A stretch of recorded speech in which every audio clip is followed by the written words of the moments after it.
Hello, hello, everybody. Can you hear me? I feel like it's been a while. Has it been a while?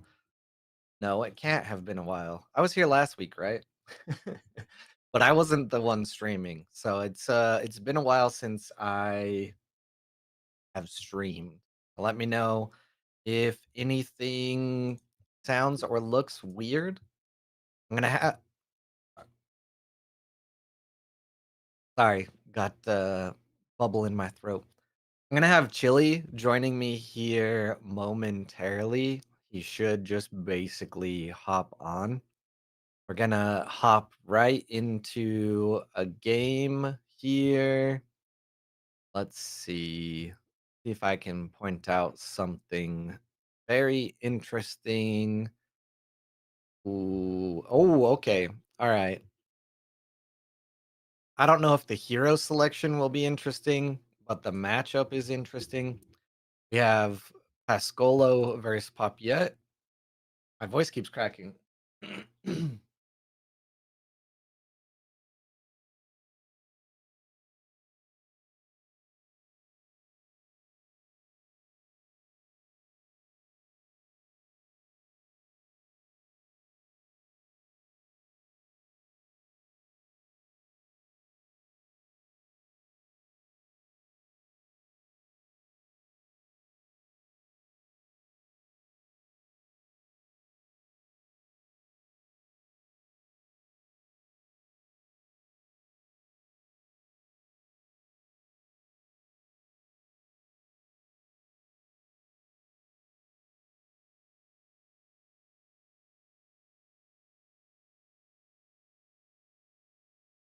Just waiting for the art to load here.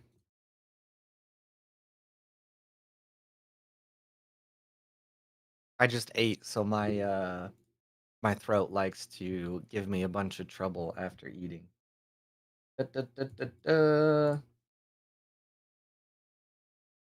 All right. I think for this one, I need to zoom in a little. Perfecto. Properties. Uh, let's go. That looks good. That looks good.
All right.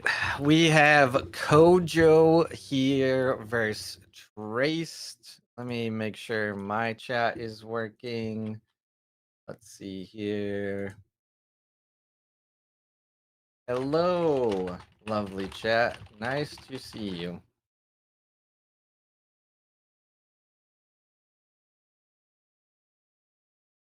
Ooh. The Aerolith Reef just being. Wait. Okay. For a second, it didn't look like anything disappeared, but took out the Buddha to allow a 1-for-1 pretty good trade there. I love the rage on Buddha as well. It's just super good tech. You don't care if it gets fleeting. You're not using the rare, so you're not using a rare slot. Just very good.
Just a tiny bit distracted, maybe, possibly. I will lock in here though.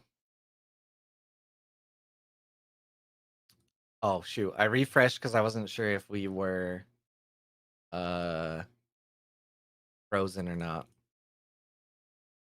This card is so interesting to me. Um, I mean, it's just a good card in general. For the amount of mana and the stats, and then also you can draw a card if you want,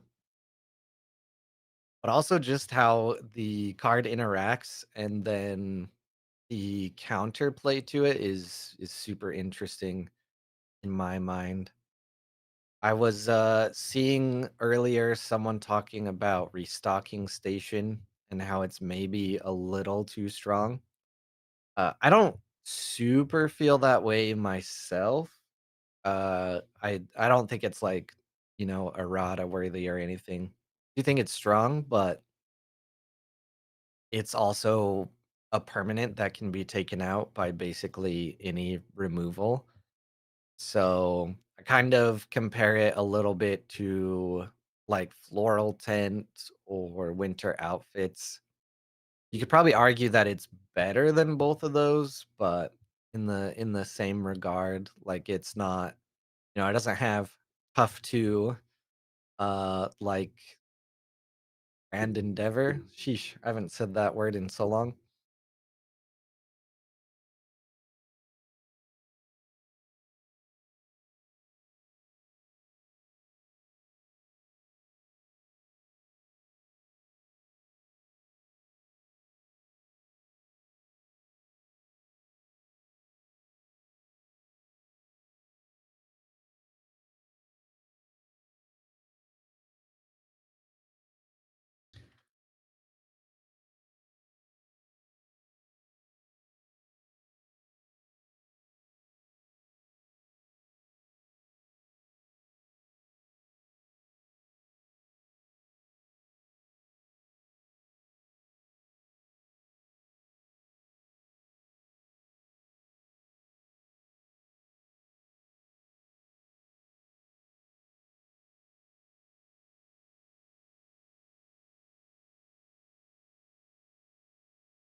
Don't see Chili quite in there yet.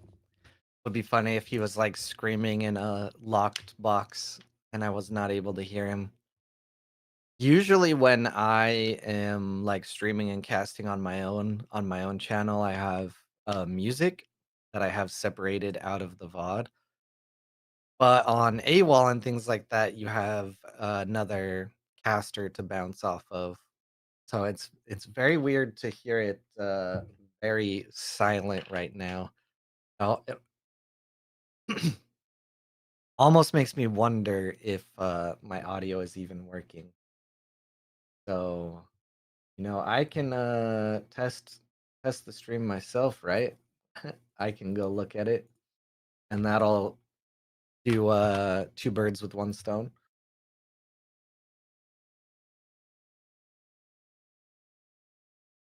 Cool.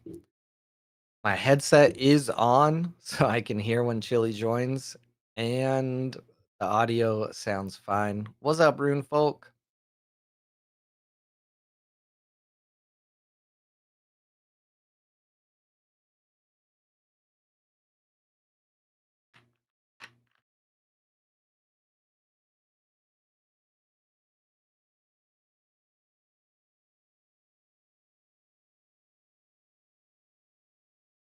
Thank you, thank you.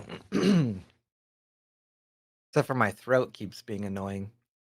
Each player may put a card from their hand in reserve. When a card goes, oh boy, it's one of these lovely otters. Should have known, being that it is Paupiette. and you see the Lyra Bastion. When a card goes from your hand or deck to reserve, so two just perfect cards here, unless you get Mana Erupted. Um, Look at that. Discarding a Mana Eruption to Mana Erupt. You gotta love it. You're being lawful with Ortis again. I created a like week 0 tournament for Ace tomorrow, and it's new heroes only. And I sent it to a group chat, and then I was like, "Wait, don't tell Rune or Keelan about this, because you guys will bring Prison Moyo."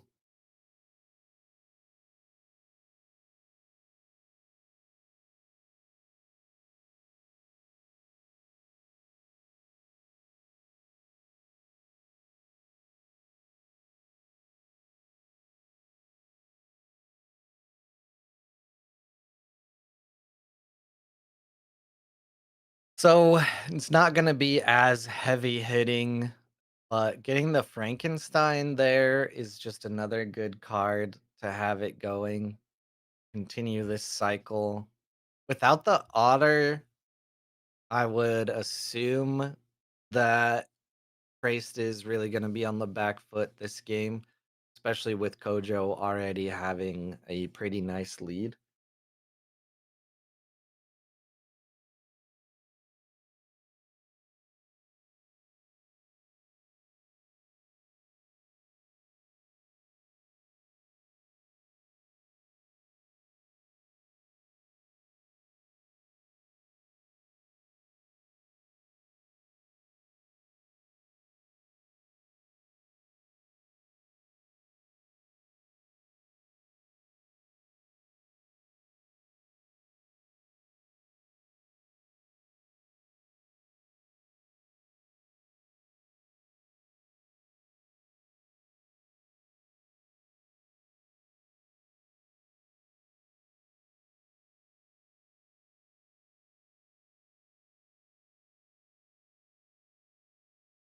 Thought I was getting a phone call. So this is not a second otter. You may put a card from your hand in reserve if you do resupply. It's definitely something that goes off of it because it's when a card goes from your hand or deck to reserve. So that's a double hit right there on the otter. Unfortunately, the otter did get erupted.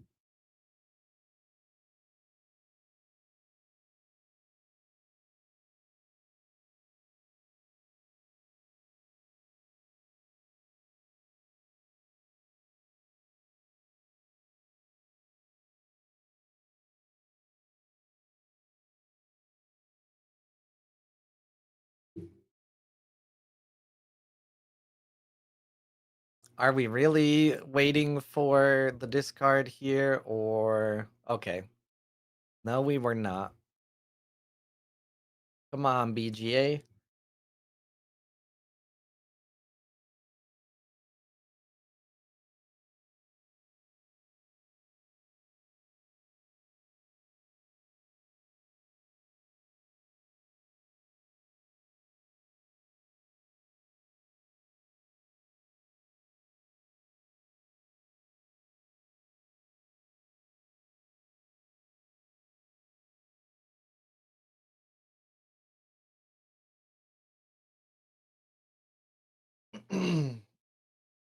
That would have been our chance. Oh, well, it's an open tournament. I love how I'm oh no. I love how I'm shilling another tournament on AWOL. I'm not gonna refresh this. Uh but yeah, it's in there.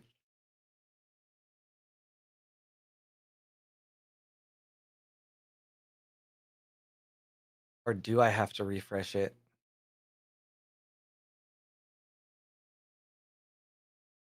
No, BGA, why you do this to us?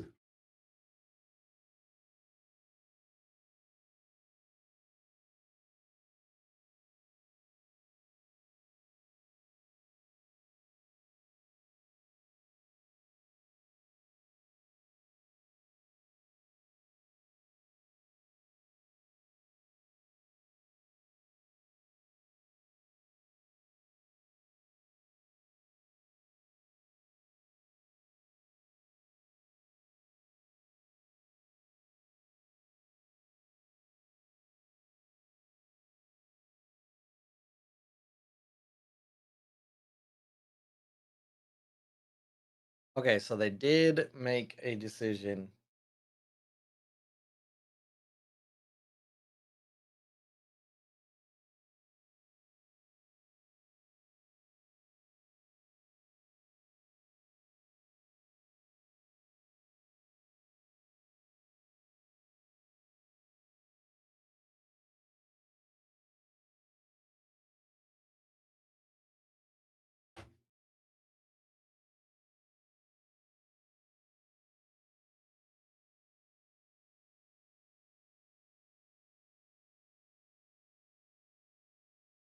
What's up, Gus? I'm scared to refresh PGA because of what happened on my other tab. But thought the audio was bugged, but it was just silent. Yeah, I'm maybe a little distracted. But also the players were just kind of thinking for a good period here. Ooh, I wonder if another one of those otters is going to come out.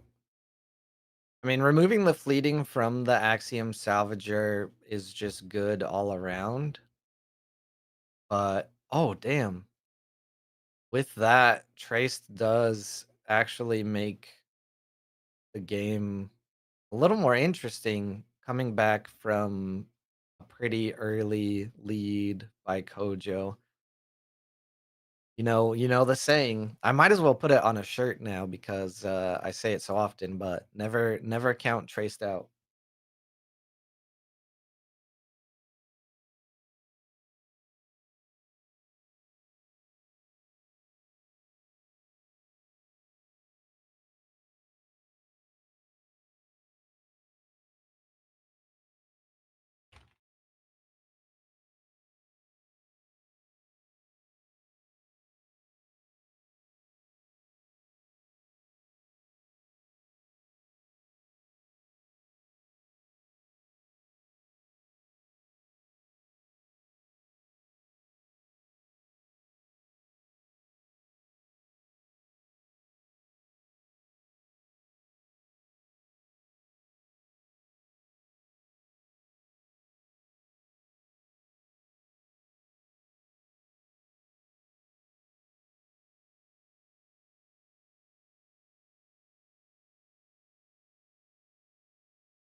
We need an altered shirt. Where's the damn merch? I'm wearing an altered shirt right now.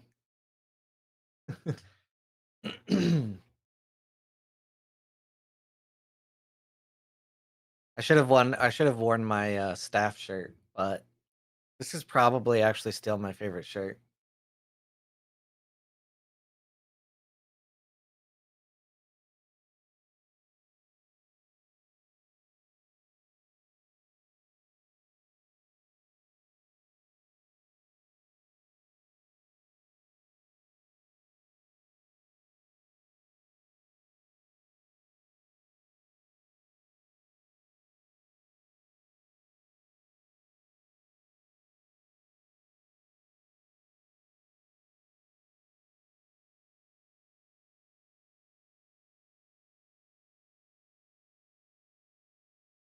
What I should do is I should just open another game as well. Um, let's see. There's just a lot of thought going into this game and the ability to jump back and forth. Gladius on or Cladius on the classic Siggy doppelganger here. Let's see.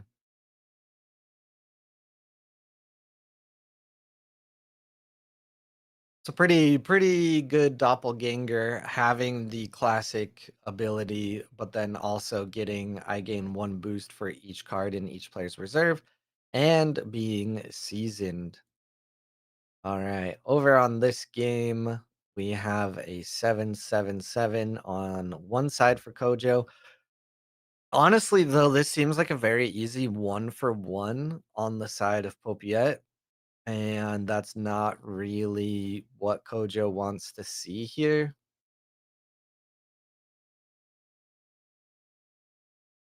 1 for 1 when you are a space down makes it pretty hard. Not impossible, though. Maybe there's some kind of haymaker that can come out in the next afternoon from Kojo. Not really sure if a hunger does it for this point in the game and being against a trace, but we'll see what happens here. Oof, that boom is yeah, that boom is very unfortunate. 3 mana left here for Pascolo is going to be hard.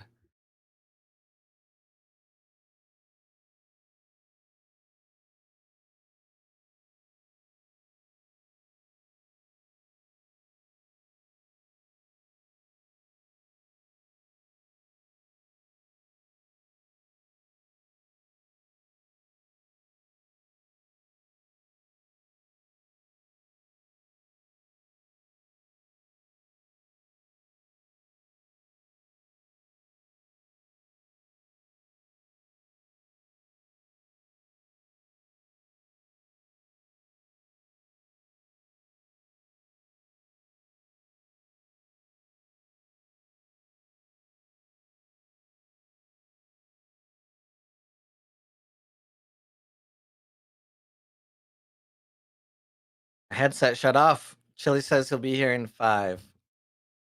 That boom, though. How far can the boom go? Man, double Gibble doesn't really equate to stats at the moment, but it is a 0 mana cycle on the Lyra Bastion. Maybe looking to get another one. Oh, yep, has shuffled the deck, so getting one of those otters. I believe they cost 3 mana, so sheesh. Yeah, that's a very stacked reserve, still with trace ability available. Oh, the Duel of Grit. Uh, if an otter comes out, it's not gonna be too decisive to get rid of that. It's kind of already done its thing.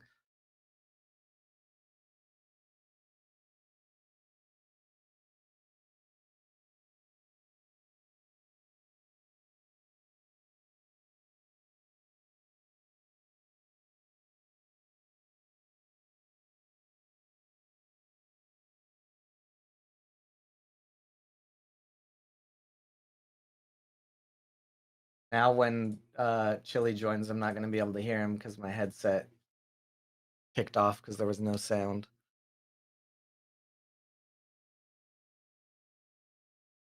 Come on, headset. I think I can actually play my own music because of how we have the audio routed.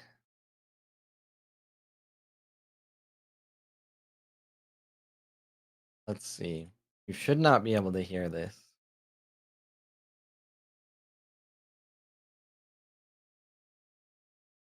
But I'll at least keep my headset active.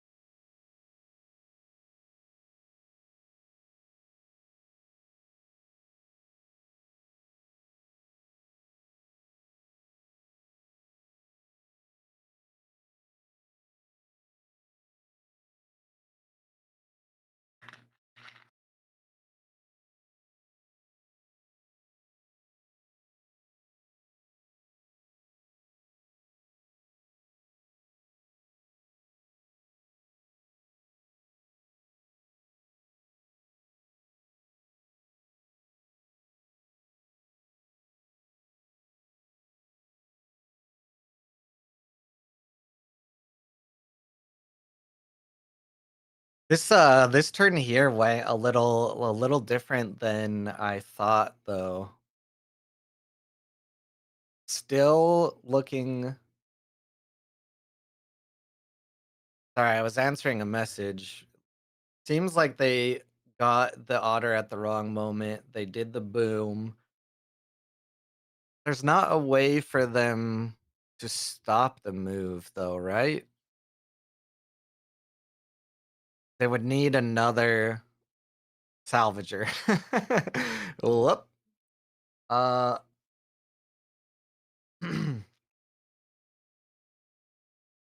hey, good luck out there. Good luck in your games.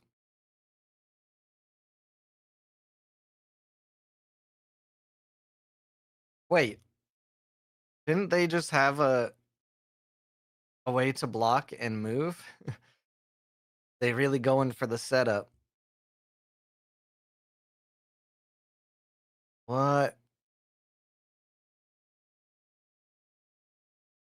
Still totally fine with the one for one, which could be entirely fine. I feel like going for the block in the move would have basically secured your win 100%. I believe it is highly unlikely Kojo has anything that will overcome everything that Traced is about to do right now, but it is scary.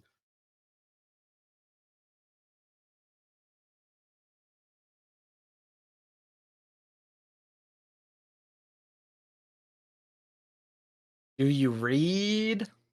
I don't know. Can I read? Possible. Maybe they have a one cost for water. Did I read the news? Oh, yes. Yes, yes. That's partially why I am distracted. I was like, "Do you want me to read the otter again?" I did read it earlier, but it's your, very classic traced type of otter, so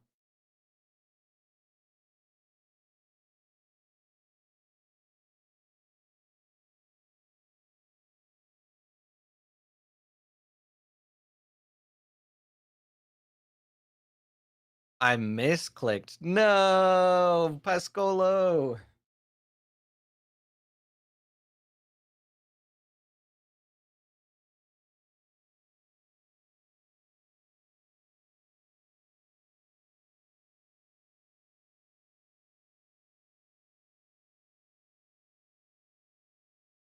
Alright, this game, it probably ended. Looks like Clay took it. Why did this crash out? Okay, let me refresh here.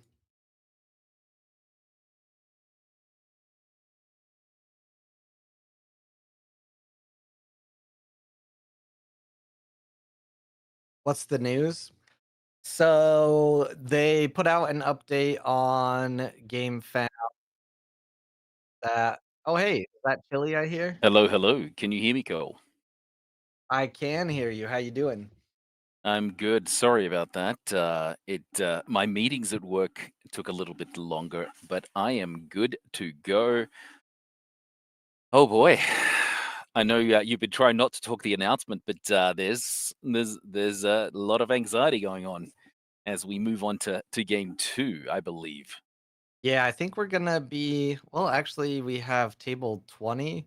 How is table 20 lasting longer than Runefolk's game did and seemingly only at 70%?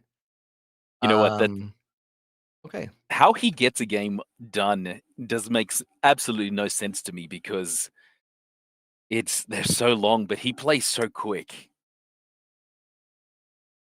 Yeah, this ghoul ring has so we're sorry, table 20 it looks like. Did someone okay, I think the trace just took it away though. So we probably have a second before the next round actually kicks up. Yeah, I it was less that I was trying to avoid talking about it and more I was just, waiting to answer questions as people came in. Yeah, and, The the other part is, like, no, we really don't know much. yeah. Like, transparency is good and bad, but I think for us as players and those that are interested in the game, the focus right now should be on, is the game enjoyable? Is the game Do we feel that the game works for our style of living? And for me, the game is fantastic. Do enough people feel the same way? That's the question that that's over the next few days, right? Yeah, so it was interesting.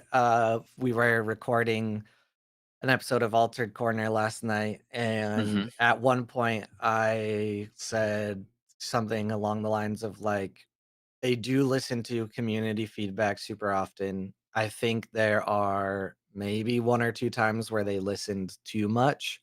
In my example was the first Tumult season, we had the oversized, cards, like, I have my Muna one back here, and I really liked those, but a lot of community feedback, at least in the Discord, was like, "I don't like it because it's not a playable card."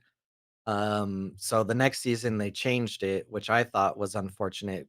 I get people want a playable card, but when it changed to that, it was just like any other TCG out there. Like I have stamped cards for like Star Wars Unlimited and stuff like that. And to me, they're not as cool as like a collectible item that is a little different. And then some people will say maybe erratas and stuff like that. So Too Long Didn't Read, the announcement said they need to hit basically 2.5 million euros or they will shut down the game found and they said refund. I don't think anyone's like technically actually paid yet, but they won't charge you. And that includes the numbers from LGS orders as well. Yeah, So correct.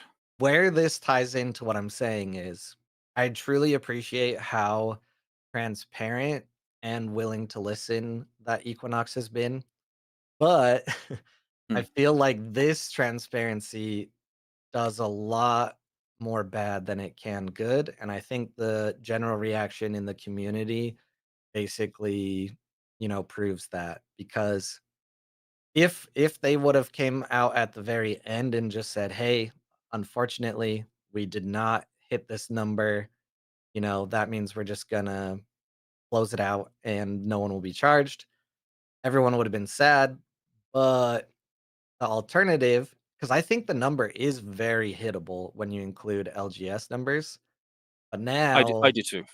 yeah, now the fact that you stated that you have to hit this goal or else it won't, work, people are going to already assume the worst, assume it's not possible, and just pull their fund or, be doom and gloom, which is basically what the whole Discord is full of right now. So, Yeah, so a bit of both, and in terms of movements so far, so since the announcement came out about half an hour ago, the movement has actually been pretty much non-existent, going up or going down, staying at around 512,000 euros, maybe plus or minus 5,000 either way, and you can see it fluctuate up and down as people start making these decisions.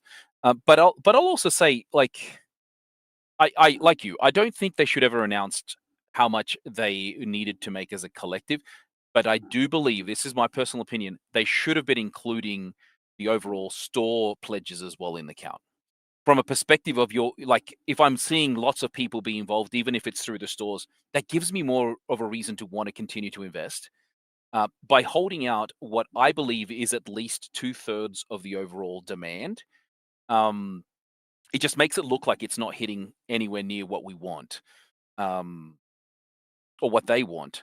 The other part that's a struggle. I know this is actually meant to be more in for altered right now. Is they purposely said they're using this model because you do not need to meet minimum requirements, yeah. So, and now they're saying we do need a minimum. Like, that should have been stated from the get go. yeah, there's a really like weird thing where like you keep the goal really low so that, you get the whole goal reached in In 8 X day, yeah, minutes. Yeah, things like that. Like Keyforge does the exact same thing, and I think we've decided just based off of looking at the campaigns together that the minimum you can put is 50,000. That's probably just what they did. I mean, yeah. Kickstarters do it all the time, but having it built into like a stretch goal or something like that, or have it be upfront was probably better than coming out and saying it. What's really funny is Oh, by the way, there's which table do you want me to go on? So oh yeah, we could probably talk the game too. yeah. Yeah, what's really funny is the print on demand for the world is ready. They've stated it multiple times, but they're just waiting on UPS. Let's do table 8. Thank you. But now the couple people that were complaining basically every single day about print on demand not being available for the world and never coming are like, I'm vindicated, I'm vindicated. And it's just like, well, it's not really the same, but I guess technically, sorta, if this does happen, you're right. But yeah, so Yeah. we have Soul versus Siggy. And we see a ascended trooper Mm, here in the reserve. If one or more of your expeditions is ascended, target character gains one boost, otherwise ascend. And if I'm in ascended expedition, draw a card. That it's not is, bad at all. yeah, very nice. I love self-satisfying uniques, and it is a double arrow, so it can be from anywhere. And then there's a gargoyle to team up with it right there. Yeah. I love the guy. I really like that unique that they have though. I think that is very much the way that Sigismund has been played this season is looking for ways of getting that additional. Are you there? Cut out. Oof. Are we gonna get? Can you see me? Can you hear me? Yes. Okay, sorry. Am I coming in and out? You just stopped for a second, but you're good now. Hopefully, it's not the buffering. I am on a computer, so this one should work better than trying to do it on the phone. But what I was saying is Sigismar's new way of playing is really much leveraging the ascend, and his strength has continued to stay up there for this season, despite what I think the best faction is Bravos in my mind, as a collective of all the heroes you can choose from. Now, one thing I'm trying to understand is there really a way to be traced? Because I think traceability is back up to the same levels as they were in season one, at the end of season one. Yeah, I mean, my saying is you can never count traced out, and I don't know, is Siggy more of a menace or is Traced more of a menace? It's hard to tell sometimes. I think as you said, the Ascended has worked out really well for Siggy. I think it's also a deck that's super easy to be always good, kind of no matter what. Hmm. Traced, seemingly for the most part, is going to abuse certain styles of uniques or something to really make it terrible. Because I mean, with traced, if you lock down a traced reserve with a klutz or other exhaust, you might have a really good chance. That's true. So if you can exhaust things that are in their reserve, but the difficult part is they can also play around it once they're already triggered. Now, the only way to really play against Traced is if you can slow down his trigger ability as much as possible and get ahead at the same time. If you're not able to do that, it's very difficult. Against Sigismar, if they don't get the card draw, they will struggle. Absolutely struggle. So all the uniques now have some element of card draw over the ability of spamming your additional tokens. And rightfully or wrongfully, a lot of these card draws, at least the multiple card draws, require at dusk, and if you can remove it before dusk is great. Um, but some of them are just draw one and draw one again. There's arrow abilities. If you have those, Sigismar can be incredibly strong.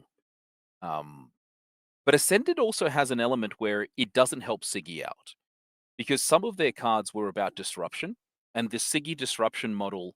Now that you're Ascended, you're also potentially progressing, so you're not going to get the draws from your. Oh, what's the lawyer guy called? You can help me out. The Um, attorney. The attorney, thank you. Duh, a lawyer, attorney, there you go. But you're also not gonna potentially get the sabotage, after rest. So, how do they play this out? How do they work it? And as we're talking about that, we're seeing another Baba Yaga unique. And once again, if you control a token, draw a card. These are the best uniques for them to have. Is that you draw the card immediately. So no matter what your opponent does, you're able to at least have more cards in hand. I also feel the other card he has, which is Soar, is a fantastic card to have. Whether you use it for its ability of making something become uh, have what are we calling it ascended, or just the boost, and we saw that just being used for the boost, so you can get the double advantage. And Sigismar getting the win against Soul. I like Soul, by the way. That's my favorite. I think it's such a fun slant on the way that people play. Yeah, the Baba Yaga here is pretty insane. I do enjoy Soul. Seemingly not even able to get to 5 counters before Siggy takes the win. And Soar specifically is super interesting. I hopped on, the website a couple days ago and saw that Rare Soar was selling for, like, $8 a piece, and I was like, "I'm just gonna Whoa. sell all 3 of my copies at $8 real quick." Unfortunately, I think I missed the hype train because it dropped down to, like, $5 or something, but I don't know what happened over the last week besides, maybe people finally watching Worlds, but, Source stocks went through the roof. So, Yeah, I going it's from so good. there. It's an after you, man. It's an after you that Yeah. gives you benefit. Actually, we were just at that. Oh, yeah, let's go table 20. It has Tatamate versus Mugis. Let's see what we got here. I'm on my way to table 20. I love it when you give me those directions nice and clear so I can follow along. It has been a while since we've casted together. It has, it has. It's been And a it while since I've, been in the stream chair specifically, or at least it feels that way. I was, just in the caster chair last week. Now, are we seeing a very similar Baba Yaga be played here? No, there's different. When I leave the expedition, if I have less than 8 mana zone, orbs draw a card. Not as strong as the other one, but it gives you more stats though. Yeah, I was And very, worried we had some deja vu there. The sleep coming out actually hurting Tatamate a lot, but what you also could have seen there is the Siggy that had 2 ascended expeditions, definitely takes out ahead of the other Siggy that had no ascended. So ascended stocks once again through the roof. yeah, very interesting. Like if you look at Mugus's board state that you see here, they it's going to be very difficult for them to do much. Like, will they keep all their cards in hand? Are they going to draw one down? Purely because the Skybound Odyssey that they're going to play out, if they end up playing it, is that's basically their turn. So, do they not use it? Or oh my goodness, they had another one. They had another one in hand. Okay. Oh, fantastic. Man, my BGA is struggling today. I have to keep refreshing. So basically, from that Skybound Odyssey, they were able to put 777 worth of stats and on that at the same time by bringing out the Order Spy, getting rid of every card available. And you can see here that uh, Totomate has basically conceded the win. I look at all these players with their amazing elo and get a little bit jealous. Mine is just slightly above 150 right now. My testing has not gone so well this set. You gotta, start testing, in friendly turn-based games instead. But then do you get progression on those? No, but then you don't lose it either if Okay. you're, like, specifically testing. So I have a couple people that I throw out turn-based games with a lot, and so if anyone wants to test things, that's how I've taken to doing it. Because I used to test in arena as well, and it's fun, but you do tank your elo and win rate pretty heavily. Yeah, but then you're also testing it against much better competition, which is really what you're trying to do. So, do you care so much about the elo? Um, Not I don't now, I used to. Season 1, I did just because I got top 20. At Yeah. least I started top 20. I didn't finish in top 20. And same as season 2, but, it's a lot of time invested for those that are just grinding game after game in the competitive sphere. Yep. I went to table 21 MNT Molest versus Yo. Yo's been a pretty long time player of the game. Previously on a lot of Afanis, if I remember correctly, and now on Fen versus a Sierra. And we see Aerolith Reef, as we've seen, used a lot, but in the rare instead of the common. Mm. So there's a lot of, things in reserve for Sierra as they're trying to build out an army. Um Oof, let's see what ends up happening. I love the Opera House, by the way. Never thought I would. I think it's such a good card to basically help you in the late game so much. Yeah, it is a very interesting card. I'm not sure if I'm a super fan of the Opera House. But I mean it is, a low risk permanent because unlike some others, it doesn't discard it. It just leaves it on the top of your deck, which is pretty Mhm. important. Um, and then if you have uniques, which we haven't seen any uniques from Yo yet, that require a landmark or Um, a permanent or either or, then it satisfies that as well. yeah, it's not bad at all. And the things here, now, if you're playing Sierra, which card would you be more than likely to discard at the end of day? Would you be going for the drop ship so you can get some stats out? Would you go for the reef, or would you get rid of the armored jammer? Probably the armored jammer. The stats are not gonna help you in this specific Mhm. situation, but you can get rid of a requiem, which is always a good call, especially if you have permanents that you want to keep around. Mhm. The reef, I guess maybe second choice because you get a resupply and you only have I mean, you have nothing in your reserve right now, and you Yeah. only have 1 card in hand, so it's hard choice. Yeah, I'd get rid of the jammer and get rid of their Anansi just so the card Yeah. advantage and stats don't hurt you as much. But at the same time, they, as you said, no, they got rid of the brass bug dropship because they don't have any stats. This at least gives them some stats on the board. But you know that requiem there is going to continually be bugging anything, but it's not useful unless you have something that's fleeting, right? Or Yeah, asleep. or the permanents, yeah. Mhm. Ooh, here's the first unique. What do we got? At dusk, you may return a spell from your reserve to your hand.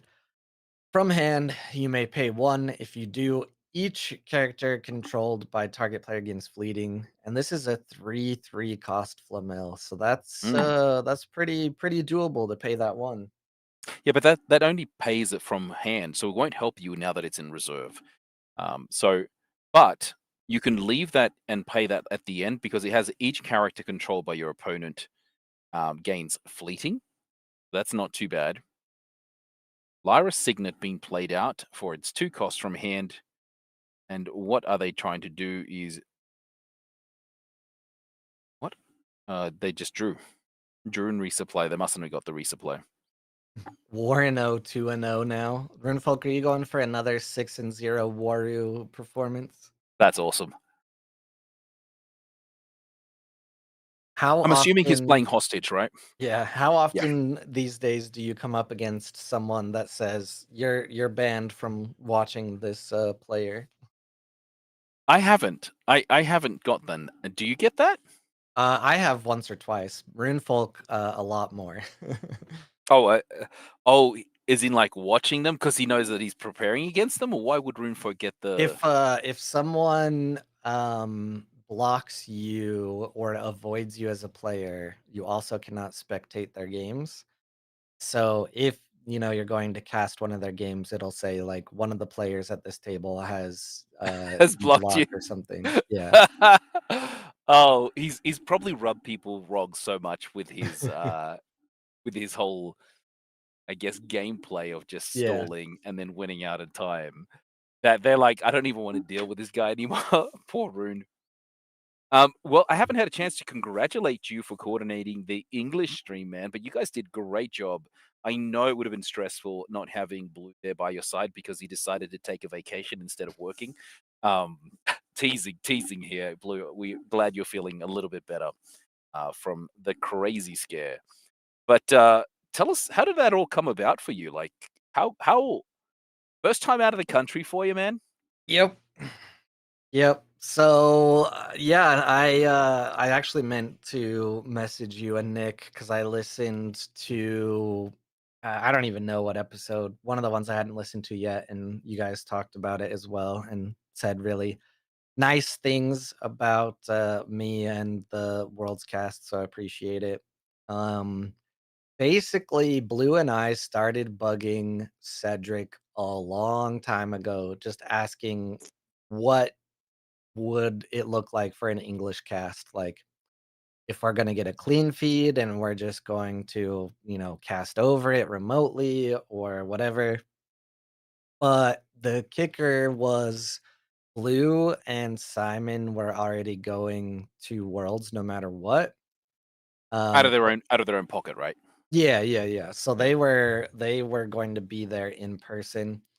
The original response from I think Ludo Trotter, or I don't know who, was that they did not have the capabilities to host an English broadcast, which Cedric did not enjoy the answer, so he made things happen.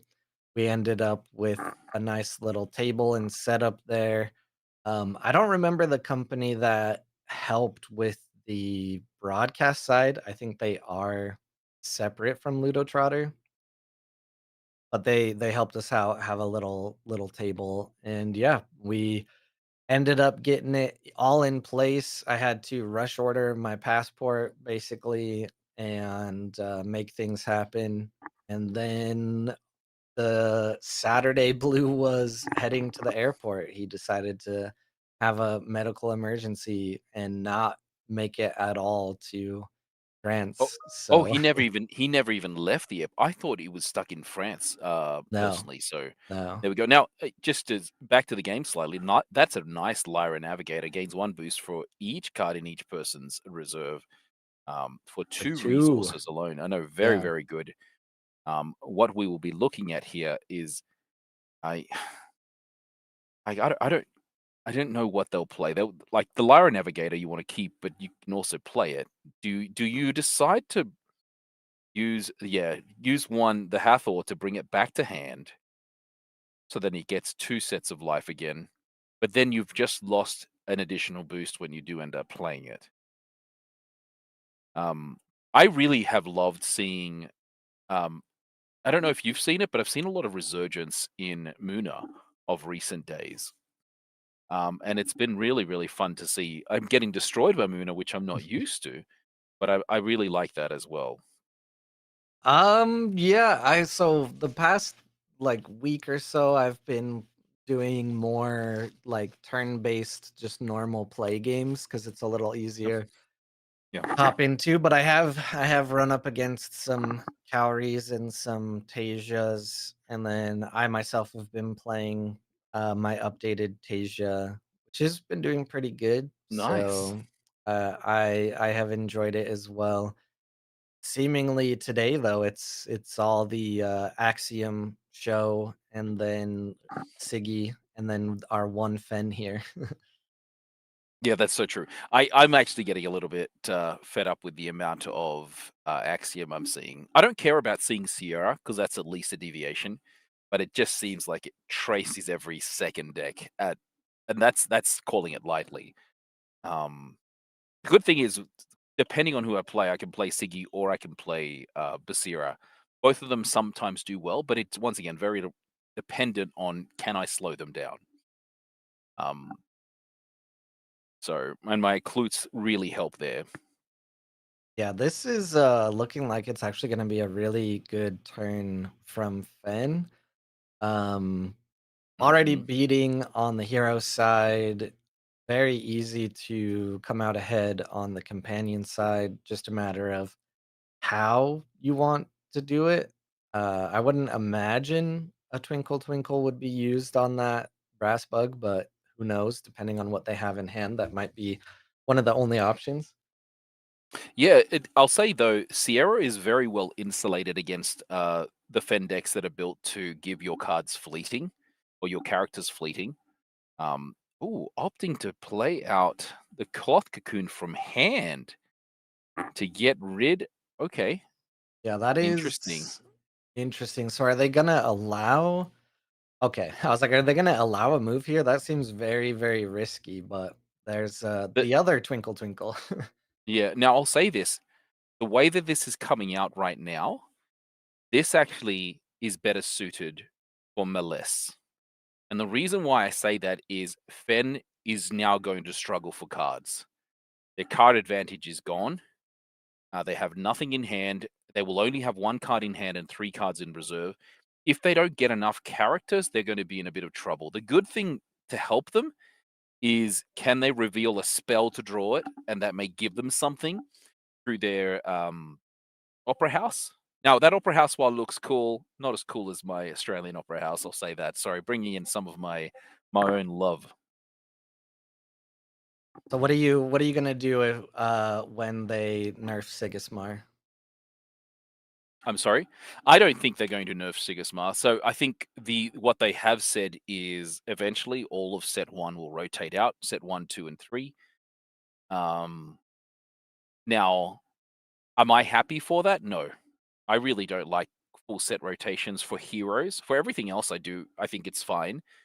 For the heroes, I wish they would allow every hero a chance to shine. Like we've never seen anyone like I was going to say Aurak, but we have seen Aurak do okay with Yeah. some certain builds. But we've never seen Subash really get given a time to show that they're strong.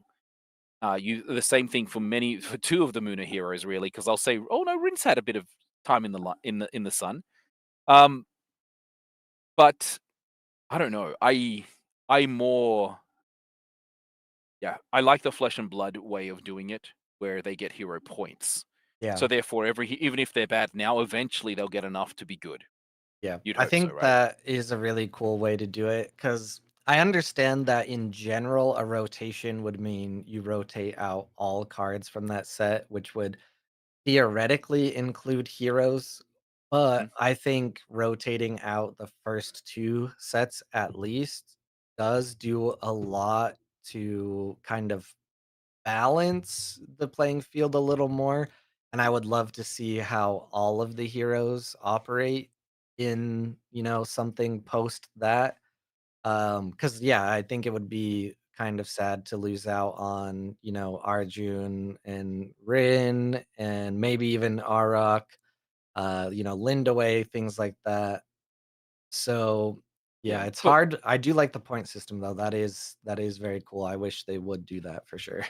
yeah, and one thing Flesh and Blood has done now is that they didn't do this to start with, just to encourage cards or heroes to basically rotate out. Is in the first year you only get half of your points. In the second year, you get the average points. Any subsequent years, you get double the points for wins. So therefore, it's encouraging you to go over it, but it takes 3 years at a bare minimum in many cases. And if they're too strong, they rotate out within months, right? Yeah. Yeah, that is cool. This, Now, Sierra here, though, this Sierra's doing setup fantastic. Absolutely. This is ugh. the as I said earlier, this is the problem with Fen at the late game if they don't have card draw. And I am really surprised when I see a Fen deck that doesn't have a Mali Kalu, because then that at least gives you something in hand.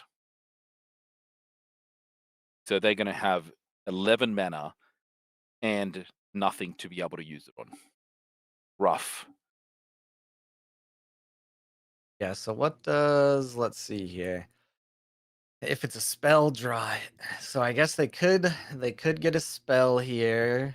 I don't even know what Yeah, your but what spell? ideal yeah, I don't know what your ideal spell is or what your I mean, I guess magical training is probably your ideal spell, and they only have Yeah, one in and discard. yeah, and potentially be able to play it twice, so then you can at least have 2 cards in hand, but your opponent in the meantime, look at that, they resupplied it though, and they can bring it to hand. No, they can't, just Oh, oh, the avalanche. avalanche. Oh, jeez, that's gonna hurt. Yeah, this just having the brass bug hive, having already 2 bug out bags available. I Mhm. don't think Sierra deals with, destroying those too often or anything, but it's possible. I mean, a sleight of hand is a good start for Fen here. This is actually fantastic for them because what they'll be able to do is be able to slow play it so that they're not going to get any benefits, so that Sierra won't be able to use the removal. Ah, man, so many permanents, my goodness. What is this? I don't even really know Axiom Signet that well. Create a brass bug. Okay, activate permanent abilities. Yes. Discard permanent. Yeah, that's a good signet. And they just get to get more bugs boosted. Now, what we may be able to see here, though, is a one for one, depending on what they were able to draw, given they've got so much value still available to them. And let's see what we have. Look at this. Oh, a unique coming out that we cannot see what it says. At dusk, if I'm facing an expedition in forest, draw a card. If you have 2 or more cards in reserve, sabotage, and they do, so they'll be able to sabotage. What would you sabotage here to get rid of The another permanent? nursery, I guess. They did, and they did. Yeah. Not sure if you said it as they did it or They not yeah, there. they already did it before I could answer. Another thing here is the Sierra is actually running out of time, and they are going to get that one for one Oh, you yeah. mentioned and go into arena, and that unique is going to draw a card. The brass bug hive being around though, and then having well, I guess the rare bug out bag isn't as great from reserve in a sheer stats perspective, but I mean resupplies at this much mana go a long way. That's true. The difficult part for Sierra, and this is how it's let's see how it plays out, is that they also have the ability of having 2 additional 3 additional resources available to them. So while they may not win out to begin with, they may be able to get some benefits afterwards. Now, the unique that just got brought out is I gain 1 boost for each card in each player's reserve. I would definitely be playing that. The question is, do you play it first or do you play it later? Uh, if th if they decided to keep the Avalanche, right? Yeah, that goes hard right now. S So much power coming out of that brass bug hive, especially with the amount of mechanical trainings available, my goodness. Oh, hello everybody. I don't know if all this chat appeared at once. Hope we are all having fun and don't have eyes today. Yeah, unfortunately, I do have eyes, and I learned to read at an early age. Hashtag gifted kid, burnt out now, unemployed. And the Sierra loses. Oh, out of Good time. time. Oh, rough. Well, congratulations to Yo, being able to endure and get the win on time. All right, and that puts us directly into round 3 here. So not much time to sit and BS. But we have table 2. I think I have not seen Clem for a little bit, or at least I'm delusional. So we'll go to table 2, which is Imperiz versus A Clem. No problem. I'll make my way there. So So tell me you're about a little bit about Clem as far of what you've seen from their game in the past. oh man, you act like I'm a Keelan guy. I am not as talented as that. I just know that I recognize the name I have cast many a Clem game, and if I use my little cheat sheet, looks like most recently, which I am pretty vindicated in my saying I have not seen them for a bit. Back in May of this year, they were on Sierra and Oddball, so we'll see if, they are on Issery, so that is Yeah, so very fitting. sticking within the faction there against Imperies. So let's have a look here. Cuckoo, probably to me, one of the best cards to have come out of this set. Fantastic card. It really just stops your opponent from playing in one of the expeditions. Um, very nice. Yeah, I'm actually, like, going back to preseason and reveal season, I thought Issery, with all of the new landmarks and all of that support, was going to be very interesting and also pretty good. Seemingly, though, people have, as is traditional, realized that if something is good in Issery, it's probably better in Traced Yep. and even sometimes Sierra. So, a similar thing happens with Muna, and only part of me feels bad, because I did test Cowrie for like a week, wasn't working out. I switched over the same knowledge to Tasia, and it worked 2 times better. But my saving Nice. grace my saving grace is that I have been playing Tasia since 2023 or whenever the hell that was. So, I started with Tasia, I still stay on Tasia. It's not only because she's the only viable Muna hero. Interesting what Izuri did there. So they played Farfetch to be able to um, win that side. My whole thing is, why would you not try not to have anything in reserve?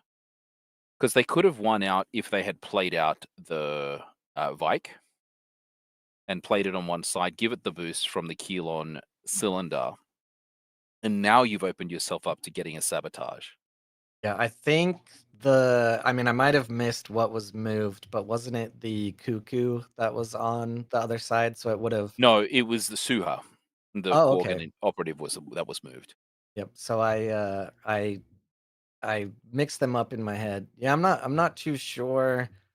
Maybe they did not want this machine in the ice, I guess. Maybe too too early for it to them, so they are gonna dump Mhm. it anyways. I don't know. Yeah, potentially. They didn't lose out on any card advantage through it, but it's just a question I have. I think Sue has a very good card as well. There's a lot of cards that feel more playable in this set than what we saw in Trial by Frost, and what I felt in what was the set after that?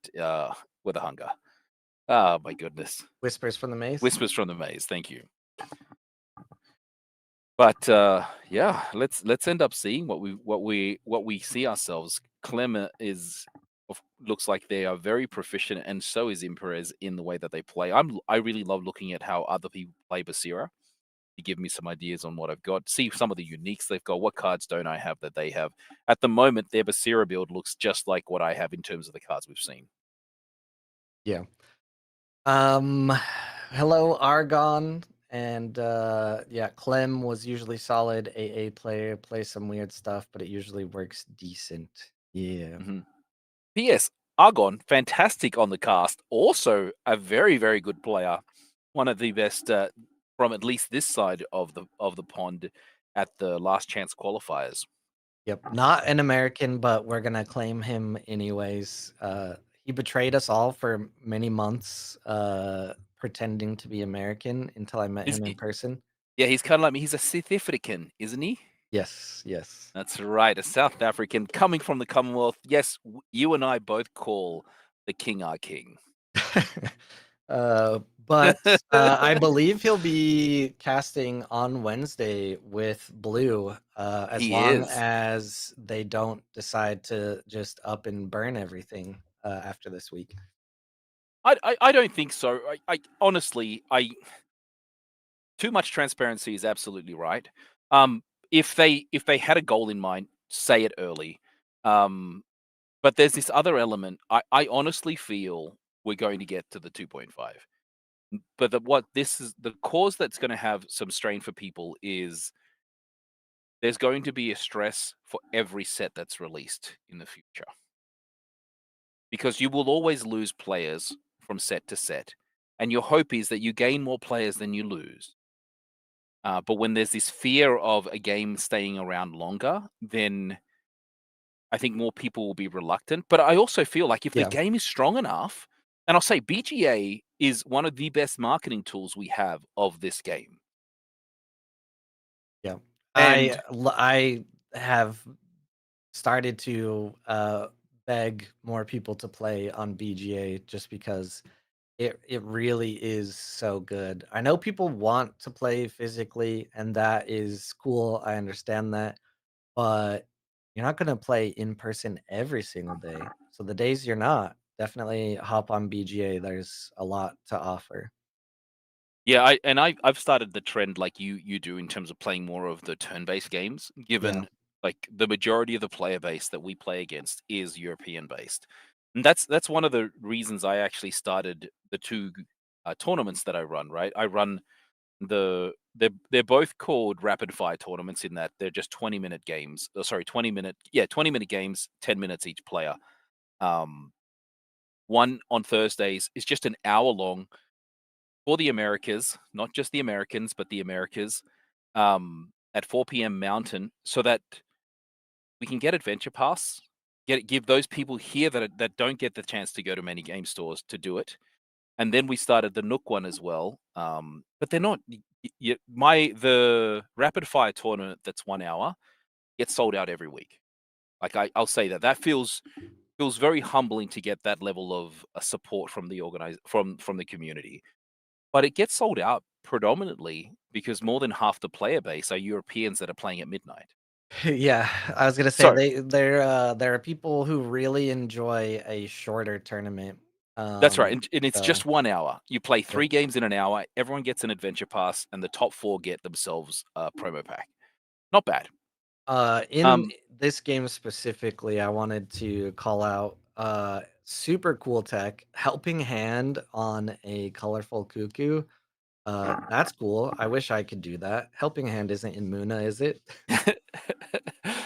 no, it is not.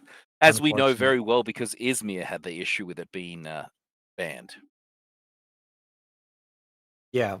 It is back now in full force, right?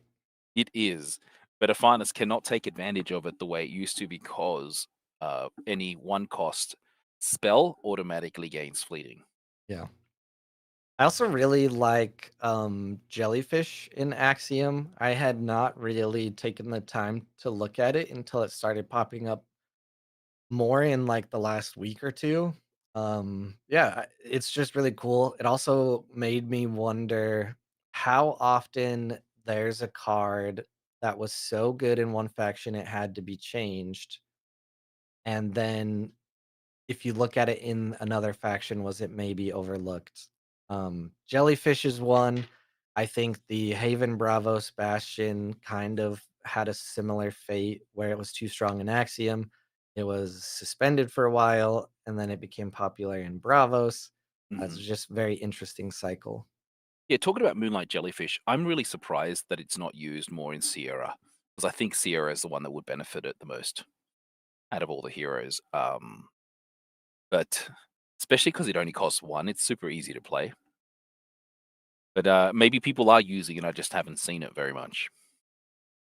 Yeah, I think from my standpoint, I think it's become a little more popular in the last 2 weeks or so. I don't think it showed up at all in Worlds or before, Mhm. so I'm not sure what changed. I also could have just missed it, with so many games, so many people, and only one stream table, and kind of being tied to that. You never know what was out there. So That's so true. You really don't know, and there was thousands of people. There was 1,000 people playing, which is insane. I not sure if you don't speak Spanish, but you may understand it. But Pascolo, who you had on cast earlier today, Mhm. he interviewed. Is it Harvey that came fifth, the Spaniard? with Yeah, at he Worlds. got the Muna, faction champion. Yeah. So he came. That's why you know him, right? You got Munas are all alike. But basically, it was so cool to hear his story. But he basically won the last chance qualifier on the day of Worlds, because they went to 1:30 in the morning, called Oh, yeah, time, yeah. and then had to come back at 7:30, finish the last round before starting at 9 or 10 in the morning. I'm like, "That is absolute insanity, no time for sleep, so much gameplay." You're bound to take a few weeks off. I thought Rinku would take some time off, and he is. He's not playing every tournament like he used to, but boy, that would take a lot out of you. Yep. I was there. That was a 17-hour day into 4 hours of sleep and returning the next day. So, I honestly I mean, it's always a funny thing to say because it's like that whole, oh, caster or streamer is talking about how hard it is to talk to camera and respond to chat, but it really does take a lot out of you, and I think it's similar to playing, like, sitting there, playing the game, thinking about it, really using a lot of mental power. It is very draining, so the players that went from LCQ all the way to basically the end, sheesh, yeah, it respect. I keep mentioning that's why you saw Vittorio like eating at the final table because No you break. couldn't survive without, you know? Now, didn't 3 players from the last chance qualifier make it through to the second day? Yeah, so I think Simon has a little better of a grasp, but I think if we go off of either top 8 or top 16, I think he said there were like 4 or 5 players that were all last chance qualifiers. So super cool. Yeah. Fully digital, It but with pod would still be cool. Yeah, they're kinda talking about, buying the altered IP and then also the chance of it just being digital. Honestly, as you see, we're casting a digital game right here. I run tournaments, I help with them, blah, blah, blah. I don't think that would be a horrible idea. GG is called as the hunger comes out, going to, Wow. automatically get fleeting. But, yeah, this game, honestly, if you've played any other TCGs, as much as, BGA has its issues here and there, in my mind, there is absolutely not another TCG that has this good of an online experience. So, maybe. Yeah. Lorcana doesn't, Star Wars Unlimited doesn't, Yeah, or Pokemon they even seems weird online to me. yeah, or someone's made a makeshift platform Mhm. that then Disney ends up, Yep. basically getting rid of, right? Yep. Which they did for Pixelborn. I'm sure they were going to do, or maybe they have done it already for Star Wars. Um, wow, we got another. Let's see what goes on. Which game would you like to go to next? How much time do you specifically have left? I'll be able to do one more round after this. So as we're going through, let's finish this round. I'll do one more. Okay, cool. I picked table 9 because I have heard a lot about moon dust, and I think, seen their games at Worlds. I don't think I cast any. But yeah, like I don't think I've ever been able to cast a moon dust game because they're more prominently a in-person player. Hmm. They're on Kojo now though. So what are they traditionally known for then? If you made that statement, Arak. Aurak. So, yeah. Oh, okay. This is the famous one. Yep, The yep, Aurak that just resupplies till Kingdom Come. yep. I believe that is correct. Someone can, correct me if I'm wrong. If I look up their 39 cards information, they do have, all the way back in March of 2024, actually, a listing Oh, on, Kojo and Buddha. So I guess this isn't too out of the ordinary, but I believe they became really well known for our rock. Just a little bit of a side note as we're walking through this game. So the game found right now is at 515,000 euros, which basically has gone up then 5 to 10,000 since the announcement. So has it slowed it down? Yes, but in terms of overall, there's still more interest than people leaving the original pledge. Now, we do have to encourage everyone to, if you love the game, participate, go buy what's needed. At least give the game one chance. I would say more than one during its game found release. Yeah, that is interesting. So I mean, obviously, if you just look at the Discord, you look at the sentiment, you would expect the campaign to dip under 500K after that, just based on all the voices in there. Maybe it is the mega brain move, and it actually works. And the people that would care to hear it, see it, and they change their pledge or more people back. I don't know. So maybe maybe it works out. I still don't think it was the most well timed or moment to be super transparent, but I always do respect transparency from companies. I do too, and especially with a game like this, there's so much emotional attachment as well that uh, you know there's. I think people are going to be sleeping uneasy until after the 10th. Actually, until after the 15th, because that's when the 10th is when the store pledges have to come in by, Hmm. and then by the 15th. But I would say by the 10th we should sort of know what our part of it is. But I actually asked Eric on GameFound if we would ever release the number of boxes released, and he said no. That's something they'll keep right now. I keep on mentioning Flesh and Blood because that's the only game I know. They actually release it because that lets you know how valuable your stock is, what you've purchased. Yeah. Some people buy boxes to keep them, and they're like, "Hey, this is one of X amount. I know X amount have been sold. You can say, I'm keeping it. It's gonna increase in value." And in my mind, this set that's coming up, Seeds of Unity, is probably the one that would hold the most value of all sets, purely Oh, because it's much yeah. limited of a print run. Yeah, that makes sense. And I mean, so yeah, this is maybe in poor taste, but also maybe not. Obviously, there are people here that we've made friendships with. I've met some of you in person. Elon guy, thank you so much for your kind words earlier. Honestly, that is like always my goal is yeah. to make as many people happy as possible. And if I see people getting, I don't know, salty or angry frequently, then that's when I hit you with the, sarcastic asshole replies. But other than Hey, that, how come I get those all the time then?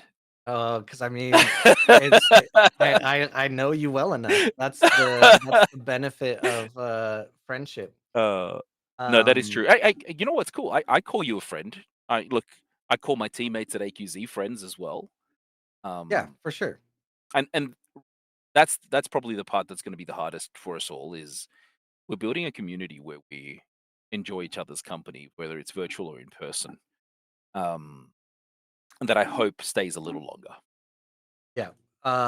So what I was gonna say is what I mean, I honestly think this is probably too early to say anything about, but they put out the announcement now. So where can you see yourself, after altered, or what would you move into? Like, are you just like, okay, I'm going back to how things were before and what I did before, or are you trying to, Good question. spin off into anything? So if I was talking to my wife, she'd like me not to play any TCGs. And spend more time with the family because this is a big commitment and time that you and I probably do. Mhm. Um, at no getting no money. But at the same time, like I've truly enjoyed casting. Like this, like I am not the best caster, but I can talk basically nonstop. Um, but so this, I would love to be able to do something like this. I loved Flesh and Blood, and I still do, but it doesn't give me the joy where I can enjoy it with my family because that's much darker, and therefore I wouldn't be able to share it with my kiddos. Mm. Um, I don't know. I would if the game, I the game. Okay, let me rephrase this. The game will continue as a digital game regardless. I have 100% hope, 100% belief that that will happen. Therefore, I would still be involved in Altered, but I would not go and pick up another game. That's just not me. You, on the other hand, you're making this almost a partial profession for you. So I'd ask you the same question: would you do in the game or outside the game? Yeah, this is really perfect timing for me as well. Because as you know, I've joked about many times. A lot of us have joked about Blues made, jokes on my behalf. Uh Back in August, I think I was actually laid off. I've worked in tech for a really long time, and basically from the beginning of the pandemic to now, the tech sector itself has been horrendous and super volatile. If you know anything about tech companies, I worked for Intel bef- during the time that they got rid of one of their CEOs. And then, that didn't work out. So I think literally a week ago, I talked to my wife and I was like, hey, we're in quarter four. We're going to go into the holidays. Like, I'm wasting so much time trying to find a new job. If you have not Yeah, applied for jobs, yeah, in this current climate, trust me, it's the worst it's ever been. And I was like, I'm just wasting like days. It's like I am going to try to just hit it hard on like streaming, setting up, other gigs, maybe trying to, cast for more things and just make money on the side um until I hit it hard again next year when people actually start hiring again. And then that was announced today. So I do stream. I've actually been streaming for a very long time. mhm, And I have my own Twitch channel, which some people might have seen. yeah. Um, and I don't know. I also do conventions and things. So I'll be at PAX Unplugged, and Moondust is sitting here frozen, going negative in Yeah, time on my screen.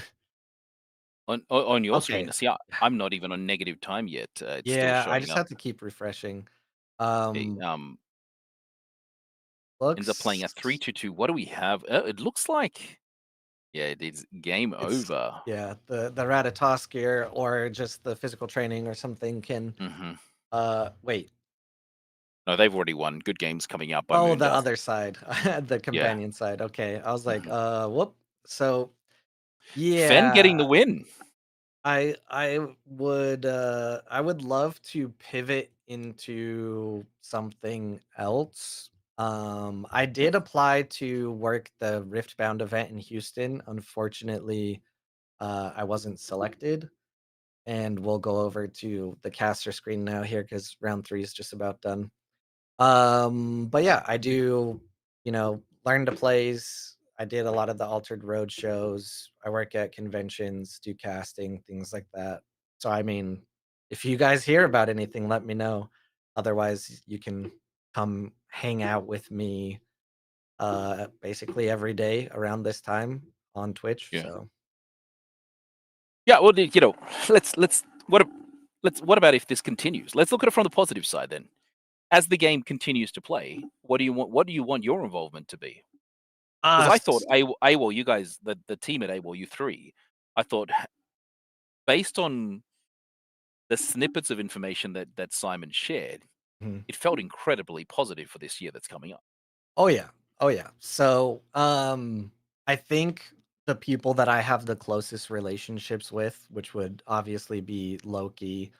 I mean, I don't think that's a surprise to anyone. And becoming Cedric as well. since he is over a lot of the tournaments. I don't think this announcement or anything right now has anything to do with either of their positions. So if this all works out from whatever other standpoint and things continue as planned, the next, like, year of competitive and AWOL's involvement will be, like, incredible. Like, it'll be better than year 1 in every way for everyone, like, not Yeah. just myself included, but all of the players, all of the people who wanna qualify, just, like, prizing, things like that, which I guess we haven't really talked about too much 'cause, I mean, we don't wanna sell false promises until something's Yeah. actually agreed upon. But yeah, the we had a meeting in France with Cedric. It went very well, and we laid out a lot of what we thought was important for the players, any concerns that we had off of things they've proposed, and then what we would like to see, and it all went really well. So if Yeah. it works out, it'll be great. Just PS, not sure if you're able to, but have a look at Rune Folks. He's the only game still remaining. Of So course. he's got every card in hand. Oh, actually, sorry, I was wrong. There's one card in reserve right now. All right, let's see if he can get that last card in hand. Oh, of Uh, course he will. at PAX U, I'll be working Marvel Champions, and I probably shouldn't admit this. I have no Okay. idea what a judge for Marvel Champions does, Hmm. but you can bet I am going to learn and study and prepare as much as I Yeah. possibly can. Wow. Man, so What there's is there's happening really here? yeah, there's a lot of stats coming out, but they're all meaningless as Isurian is really trying to do this, and what you're seeing right now is the loop. Of the robots you control Yeah, other than me gain a boost? That's so yeah, funny. Celebration Day. Nope. and then that's basically it, and they'll be able to draw that up every turn. Grand Endeavor to progress. Now you're going to start seeing Runefolk get progression while his opponent doesn't, and you can see that that card came right back into hand. Rough. And the thing is, in a tournament, you also can't concede. Yeah, yeah. Yep. You cannot So you really do have to play it all out, which has got to be rough for Isurian in this case. Um, you can just stop playing cards, but it just to make your opponent frustrated, but just time yourself out. well, no, I mean just pass. Pass with 0 stats. Yeah, but then your opponent still has to progress all the way through. So Yep. Well, I mean with 21 cards in hand, you have a couple ways to progress, right? And a grand mhm. endeavor. Yeah, I know, right? Oh my goodness! So we're seeing lots and lots of stuff. Grand Endeavor will come out yet again, and the interesting side is Assyrian's gameplay is really strong as well, where they just keep on making each of his what are they called Capellias just fall asleep. There's Celebration Day. Now there is nothing that you can do unless you find a way of making the Celebration Days um, become mana. Like that's the only thing you could potentially do to win the game. But I don't think there's anything. Good games are coming out, or is it BG's bad games? Yeah, That's BG. fantastic. BG bad games. That's what I'm calling it. I'm calling it bad games coming out. Jeez. Wonderful. Yeah, if you're at PAX, feel free to stop by. I'll teach you or hook you up with whatever. I'm not in a learn to play position as far as I know. I am a judge for Marvel Champions. Good. Um which I know how to play Marvel Champions and I know how it plays. At this point I'm just interested in how judging it goes. I'm assuming just answering questions as they come up and things like that. But yeah, it's a fun game that it's a CCG, so it's not really in any competition with Altered or anything like that. You can also, I mean, it's mainly cooperative, but you can also play it solo and stuff like that. So I've never played Marvel Champions. As I said, like the only other card game I played was Flesh and Blood. Um, but we'll have more disposable income if this ends up ending. But I'm still like I'm still pledging, man. I'm buying 48 boxes for goodness sakes for me and some friends. Is that it? That's it. Oh, you wild. Yeah, I Now, like thought they were just gonna end this game because of the bad game, so I switched over, but now I'm back to see, I they guess it's really are gonna going end to here. time. Yeah, he Yeah. Ay, oh, ay, ay. but this is Hilarious. I honestly I know Runefolk, and he's a teammate of mine, loves this game style. I can't stand it.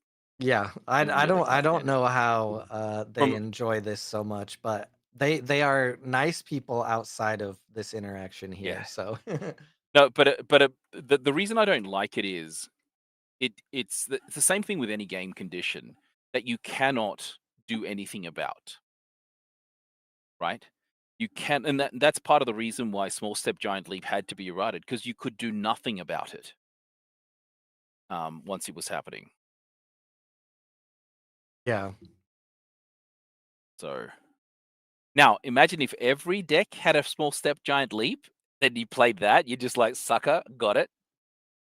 Oh, what if in the future there's potential for every deck to have a small step giant leap?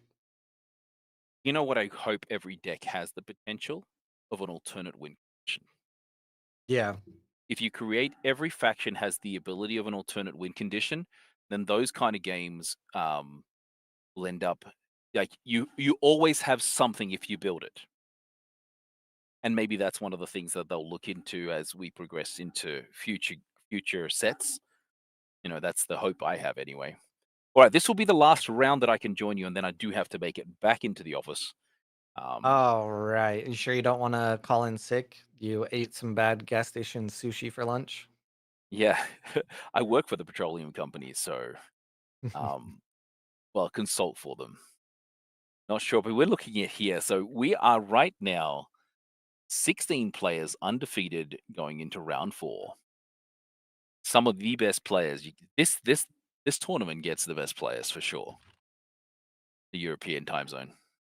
Yeah, it's pretty stacked here. Are you seeing any tables you're super interested by?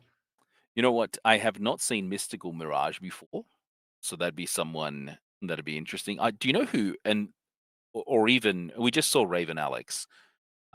That'd be one. And then let's go through. I'm looking at those that are undefeated. Um, and probably table four, Mimi Frost against Coco Chell. Have we seen? I don't think we've seen them. I don't think we have. Let's go table 4 Table four, and as they get themselves set up. yep, worry not, people. When Chili goes back to work, you won't be stuck with just me. Mark, aka the Bravos Hatter, will be Awesome. joining to finish it out. I'm See, gonna he's a way better caster than I am anyway. uh, So nah, give yourself some credit. You spend the time to learn the stuff, and you can talk well. That's all it yeah, takes, right?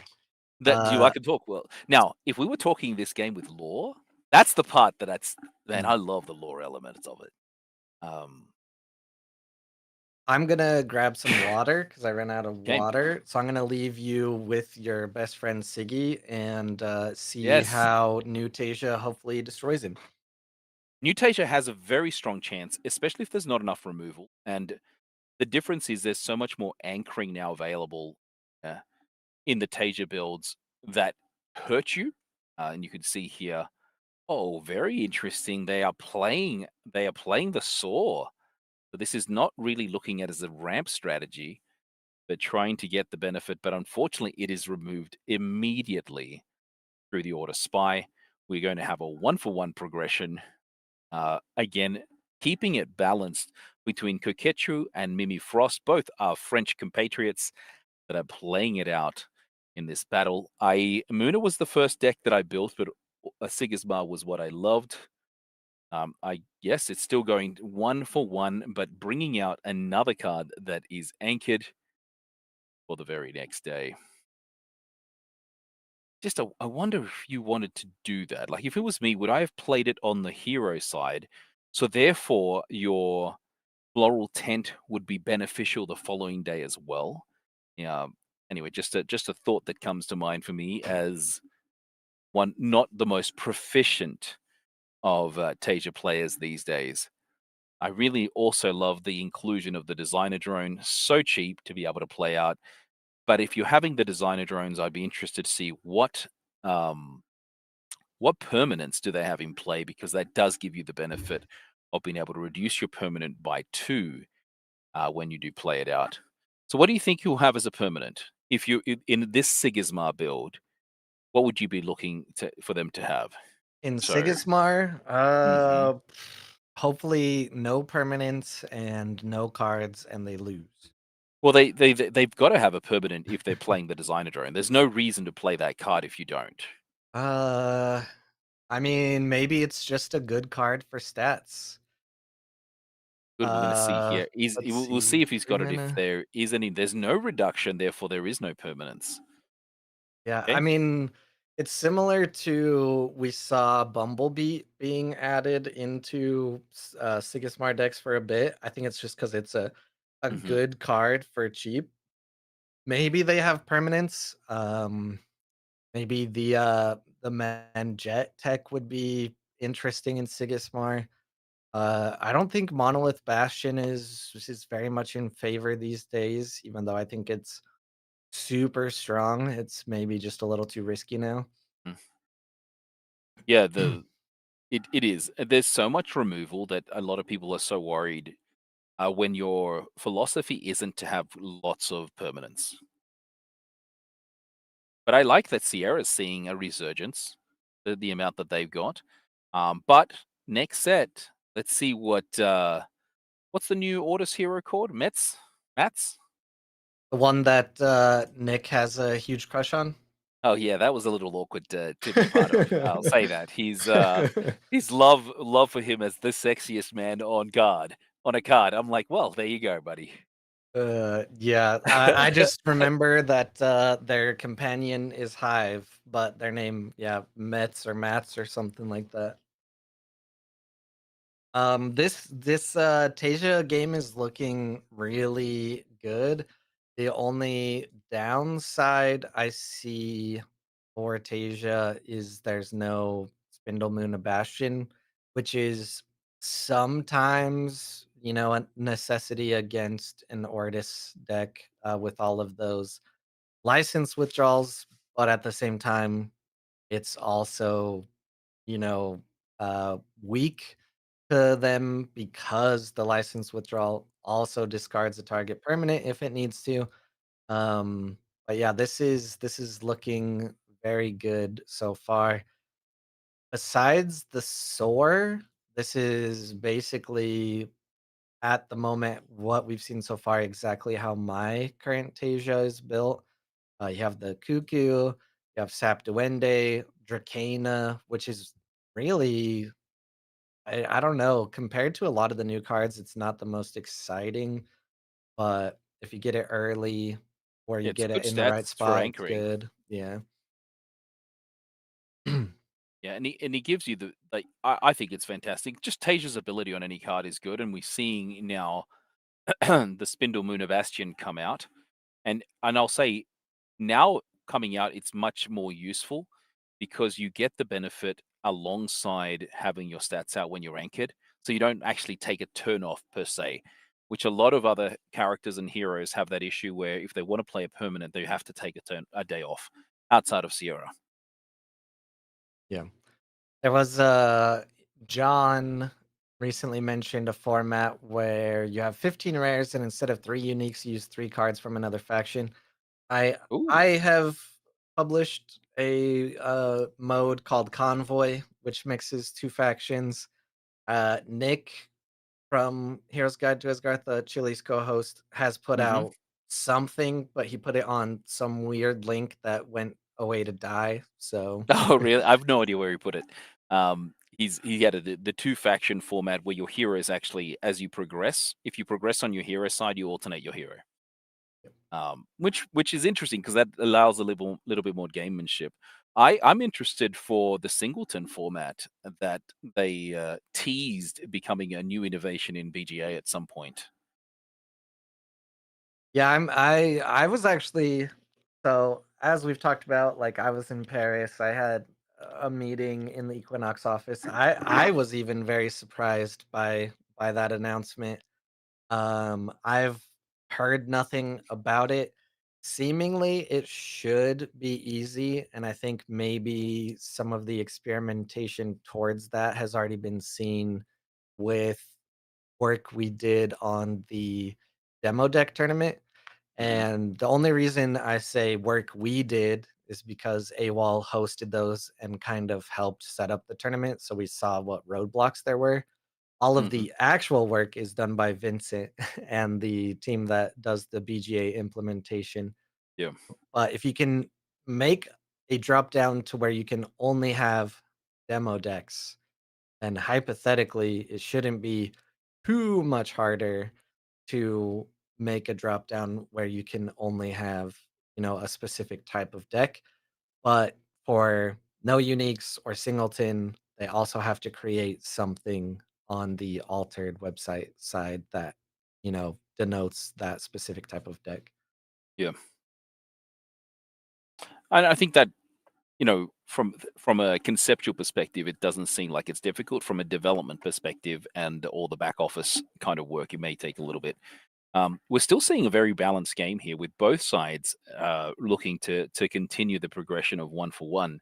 The Mimifrost unique there is very interesting. The resupply is so strong for Sigismar, and you don't see it very often. I've seen just a few people really play the unique resupply decks, and that's because most people don't really play many characters that have a from reserve ability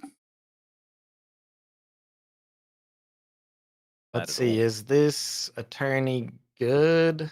I guess it's good on the hero side, Well, it's at the moment it's good on either side, depending, but it's a question depending on if of you want to you. move or not. Yeah. Yeah, you want to move. You've got to want to move. Yeah.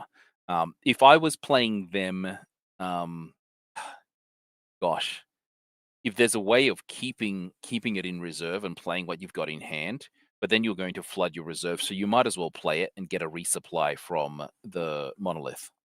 Yeah, I think that's a really good call. Both of these are fleeting right now. If you want to get another use, I mean, I guess you can play it and then get a license withdrawal, which will help you next turn.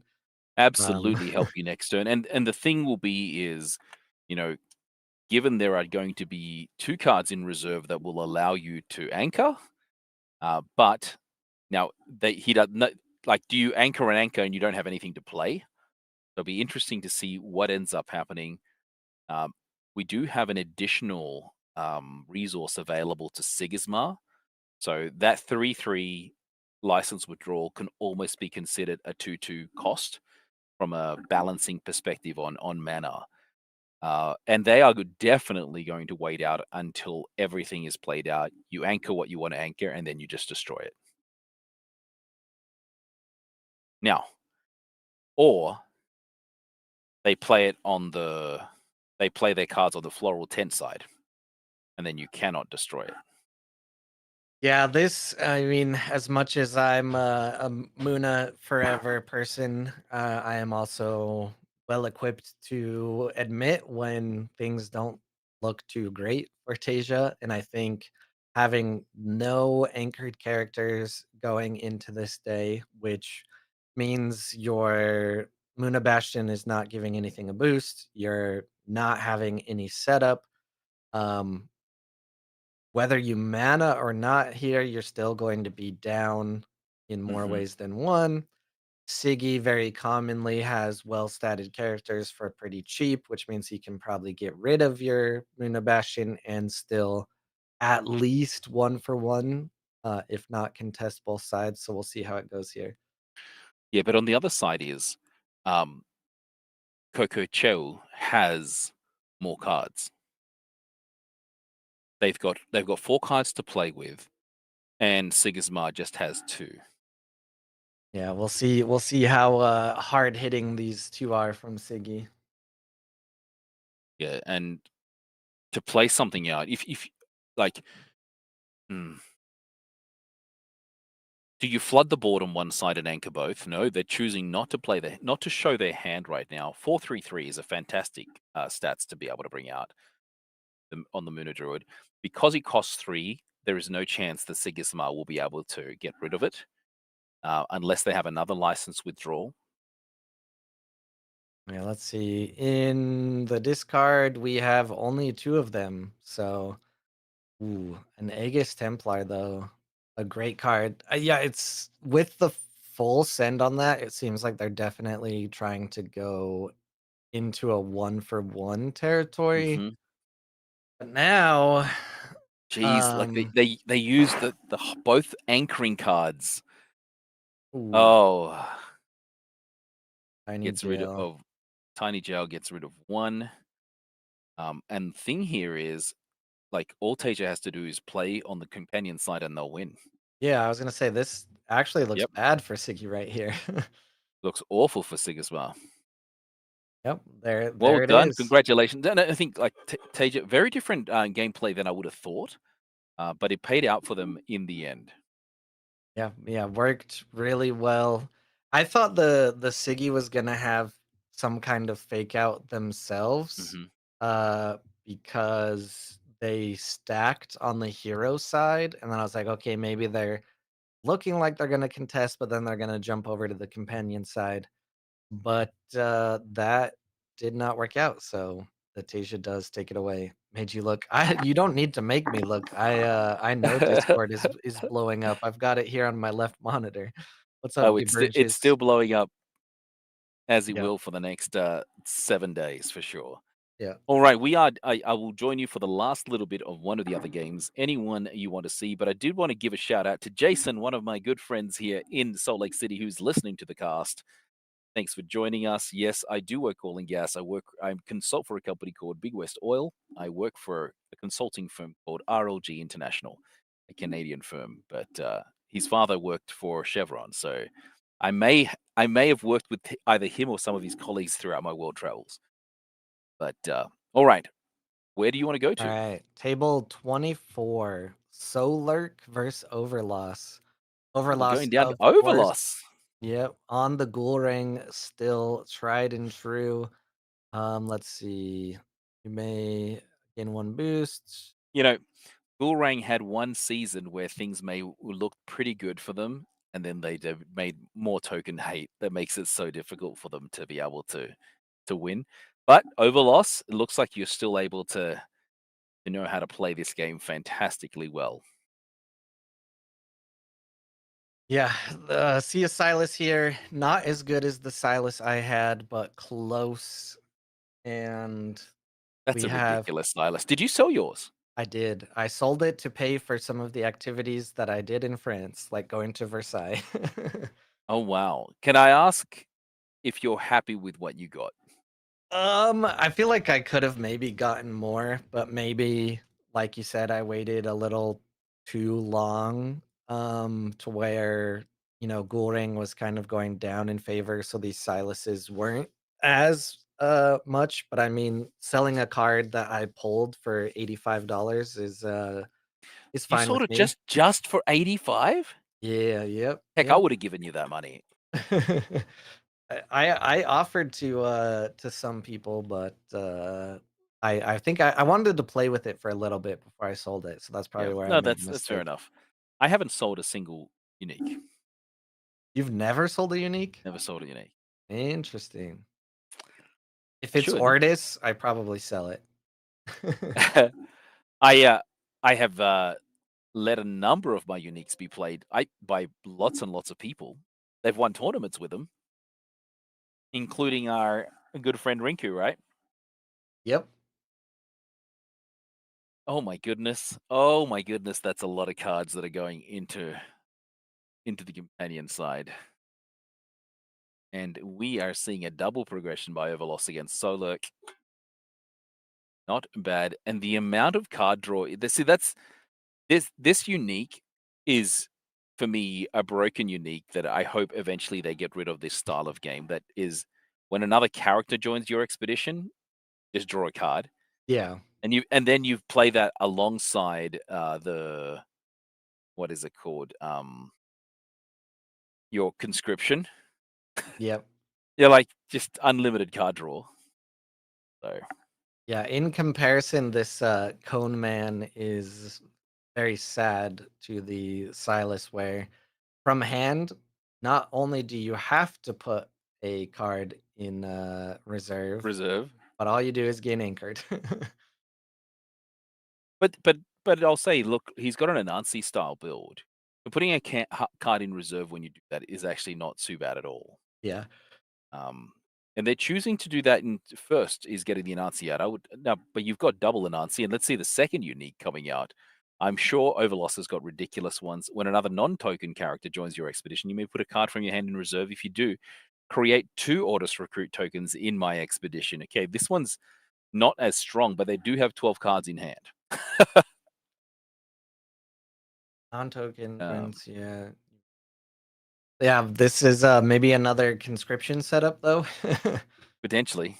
Yeah, they only have one in the discard here. Ooh, what do we We got? A shroom. all 3 uniques are out. Good games are coming out by Solurk already. Uh, I don't know why they're ahead, but, oh, we're gonna get to see Hypothermia also be used yet again. And basically re-anchor your jeez. Yeah, of all of these, you've gotta re-anchor the Silas, right? It gives you a chance to play so much more. Yep. Unless you're done with the cards, maybe you want to go for the gatekeeper or maybe both, you know? Sleep Well, both now of they them. can. They do have the ability of doing both. Yep. But by so doing, okay, you can still play out your Ebenezer. Oh, jeez Louise. There's the conscription. This is hard.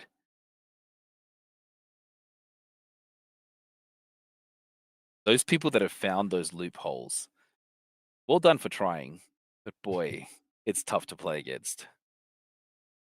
They need one more stat here on the hero side to double move though. Can they get it? So, so many cards being drawn. They should be able to play it because they just have to put in a oh, there you go, conscription on the left-hand side, double conscription. Jeez, so ugly. It's so funny to do it though. Just draw all those cards. I know, right? Now they've basically have their whole deck in front of them, be able to play. I'll say at Worlds, I didn't see that many of these broken style gameplays, game states. It felt No. more like a fair contest. And I'm like, I hope that is the way that I'd love to see the game be played. Yeah, I think either the playing field was so even that it wasn't, unmatched to where they got out of control, or they're, they've made it with erratas and changes and things like that to where most of these things are not out of control like this. Moondust does play the, resupply Arok, but was barely able to get it to work, and we did not see any of the, you know, otters make it at a high level, things like that. So balance is there, or maybe they just didn't show up, something like that. Yeah. And I like that. I honestly feel that eventually this game has to become as fair as possible. And they have said it that part of the reason they really need to remove the uniques from set one, given how strong they are compared to everything else. But if you look at the majority of set two onwards, the uniques, they all seem fair or fairer. Yeah. Yes, they give you a benefit, but it's not an unconditional benefit or a recurring benefit the way that we see Um, look, outside of this Silas, like this Silas didn't come from first set, right? Yeah. Um, but yeah, one of the problems is when you create an algorithm, you may get some broken cards, but there are very few of them, Yeah, and you have and to have them in the right hands to make them special. yeah, there's definitely a very specific setup by Overlost to take this to the next level. Another, I mean, fun little tidbit for however many people are watching and for you, Chili, is while we were waiting, I don't even remember what we were waiting for. I think to go to lunch. I talked to Francois and Jacques in the office about, creating uniques and how they do it, and they kinda showed me a little of where they're at and, how they've tweaked it, and they have put a lot of work into how the system is to consider things that people felt were underpowered and things that people felt were overpowered and found little, like, knobs that they could add or tweak to where that doesn't happen as often. Hmm. And I think what Jacques said was buy seeds that should be in like full force. And I Awesome. think like the best the system has been. He said that there are some instances you can see of it in Sky, but it'll be, like, across the board in the next set, which is Seeds of Unity, so Yeah, like it's okay. I don't mind this. Oh, my board game arena is not refreshing. And I think we are basically at the end. Is there any couple of games still left? Do you want to go to Popeyette's as he's still going on table 5? yeah, let's see. So since we last spoke, so basically in the last 20 minutes, we've seen another $5,000 increase in the game found. Right. Yeah, So there's more positive than negative from a perspective of people putting their money in there. Now I don't know if people are doing it because they don't know of the potential announcement, but it's right on game found. So like you would see it. Um, honestly, I believe we're gonna make it, yeah. and I hope we do. Papiet has one of the famous otters, has, really nothing to do with it anymore, though. Can the Sierra of Mothavu, come out on both sides here? We'll see. What is this? Um May sacrifice a Nice. permanent. Ooh, what a perfect permanent to sacrifice It's a too. fantastic one, but not enough to be able to get the double progression. They'll be able to stop Popeyette on one side. Not. Oh, it's only the common, so it only gives you the one. No, in each of your expeditions, I'm surprised that what are we missing? When I'm Says sacrificed, create a brass bug. yeah, I think BGA froze. Okay, yeah, There it is. so There it is. Yeah. they're gonna be one stat short on the companion side is what it looks Hmm. like. Um, So we're seeing a progression by, is it Matuvu? yeah, that is as close as I would guess. It's Mathuvu or Matuvu against Popayet 2VO. What does the 2VO stand for? Do you know? Nope, I do not know. Okay. That seems like a question for Blue. Blue You'd is, probably know. the insight to the French players and scene. Does he speak any French? No, I speak the most French out of the 3 of us, and Okay. it's not a ton. So it's just taking a little long as the team decide what effects they want to resolve for end of day. Um, I don't understand French, but there is a little bit of French being spoken on the chat between these players. I'm sure the French players know each other pretty well. Yeah, let's see, So I'm they getting messages from people all around the states. So basically, hey, can you let me know what's going on? I'm like, I know nothing. I know yeah. nothing. Although I am on the cast with Cole Rabi, and Cole knows a lot more than I do. Um, I but mean, but let me ask you that while we see through this. Did you have any inklings of this in some of your discussions? And I know if there's NDA stuff, I get it. No, I didn't. I mean, I knew that there was like an amount that Loki wanted to aspire to, but that was it. I didn't know like anything else. I did not expect this to be the announcement. So yeah, I don't have any extra insight. I mean, I know, as we've already talked about, game found goals and Kickstarter goals are really just a placeholder number that, they wanna hit as fast as they can so they can have the fancy badges and maybe a marketing push from the platform or whatever. Yeah, Um, and there was obviously going to be a goal of some sort, yeah. but yeah, I don't have any other extra insight.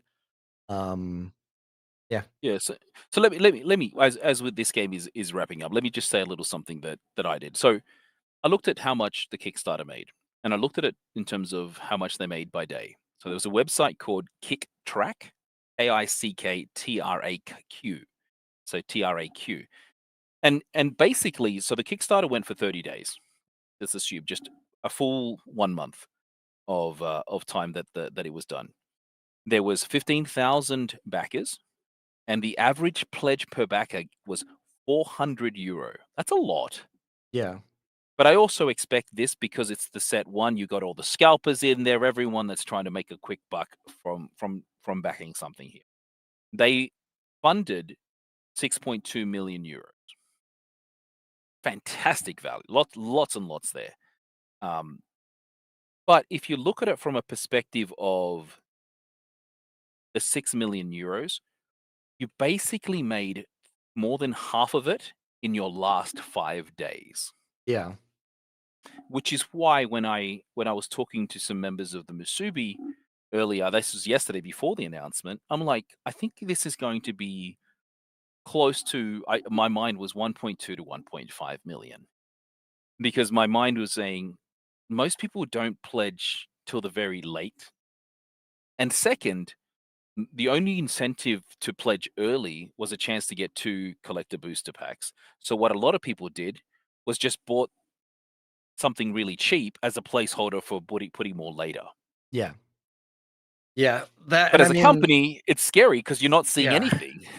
Yeah, and it is interesting. I mean, everyone hates the announcement. Everyone's very mad in Discord, but from what we've seen so far as we can tell, it hasn't had a negative impact. So maybe it works. And as much as it sucks, I mean, sometimes a company does have to do something that the vocal community will be vocally upset about, but in the end, it turns out to be the best decision. I don't Yeah. know. Um, so I'm kind of attached to the Keyforge community because of the Wookiee and like just Mhm. we share a feed with Archon's Corner. And I watched them kind of rally behind all of their game found campaigns for each Keyforge set. And they outside of, I mean, I think it does actually always have stretch goals. So if they're at like 290K, um, they'll, rally together as a community to get to 300K. And that does sometimes happen at the very last minute where they barely make it to 300K. So yeah, it could definitely be a last minute push and everything Yeah. is fine. The other thing is we better get to 650 because, like, getting a unique box topper? Come on, guys. Yeah. Come on. I do not like it, and I am scared because of it. I'm not mad, I don't hate it. Yeah, yeah, I mean, if you just go into the Discord though, you'll Oh, see a good enough amount of, I mean, I would call some of it vitriol. Some of it but it's is valid. scared, but yeah, It's valid, absolutely valid. A game you've invested money in and time and energy and passion and love may not be around for as much as you thought it would. What's funny is everything up until this point and outside of the conversions has been incredibly positive for Seeds of Unity. incredibly energizing. The beauty of it, the funness, it just felt really good. And this is a downer for a lot of people. But anyway, I do need to go. It's always a pleasure talking to you, mate. Looking forward to continuing this for many years alongside you, mate. Yep, yep. Well, I'll be around. I am very much on the internet. If anyone, including Really? I yourself, never knew that. yeah, it is. You can Google my name and you'll find me. Just make sure you correct it away from the vegetable, and then you'll see all the places you can find me. So, but That's you have funny. a direct line to me yourself, Chili. So feel That's right. I'm free, surprised you've bug never given me. me your phone number, though. See, I wanna I bug you on the text line. I think we Yeah, should. We'll exchange I numbers later. all right. Um, For you, I will. I don't think even Simon has my number, but wow, I feel very you're special. yeah, you're older, so it makes sense. No, hold on, no. I think Simon's older than me, right? No, Simon's No? younger than me. Oh, really? Yeah, I thought he was Simon's older. a young one. Some of the old fella this actually makes it sound a little bit all more awkward. "Hey, give me your number," right? All right. Definitely not that kinda guy. But anyway, I'll talk to um, you. good luck. Good luck, everybody. Yeah. Continue playing this game. I guess as a word of warning for us all, this kind of stuff happens. We need to promote our game a little bit more. If you enjoy the game, promote. Yeah. Well said. All right, Well bud. said. All right, All man. I'll right. see you later. Good luck for See the ya. rest of the cast. Yep. Yep. Bye. All right. I think we're gonna take a quick break and let Bravos Hatter jump in here in a moment. This game is most likely gonna. Oh yeah, it did go to time. I'm sorry. The PGA has given me more trouble in the past week than like ever before, where it just stalls out there and you don't see the update. But we'll get quickly into round five. I'll say the same thing I said on the Discord. If the game ends, yes, it's unfortunate. I don't tend to look at it how some people do, where they're upset. Like I bought into this game and now it's ending and stuff like that. Everything comes to an end eventually. I tend to look at it more from the lens of I had a really good time. I met great people. I had great experiences. And if it ends, I still have that no matter what. Yes, it's sad, but nothing to be, very upset about. So look on the good, I guess. I don't know. But we'll be right back.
All right, everybody. We are back. We are jumping right into it. And who do I have here?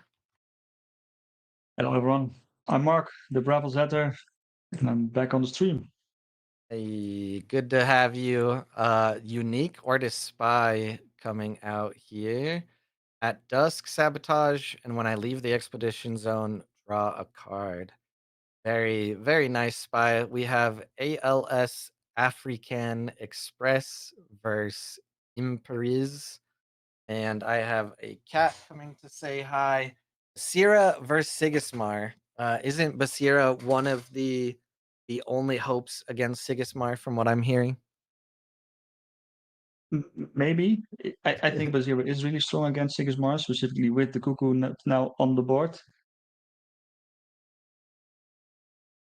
I'm not really sure what else you could do against the Sigismar. Yeah, well, you have Traced, of course. Traced is really destroying Sigismar. So I Traced think and those, Basira are our only hope. yeah.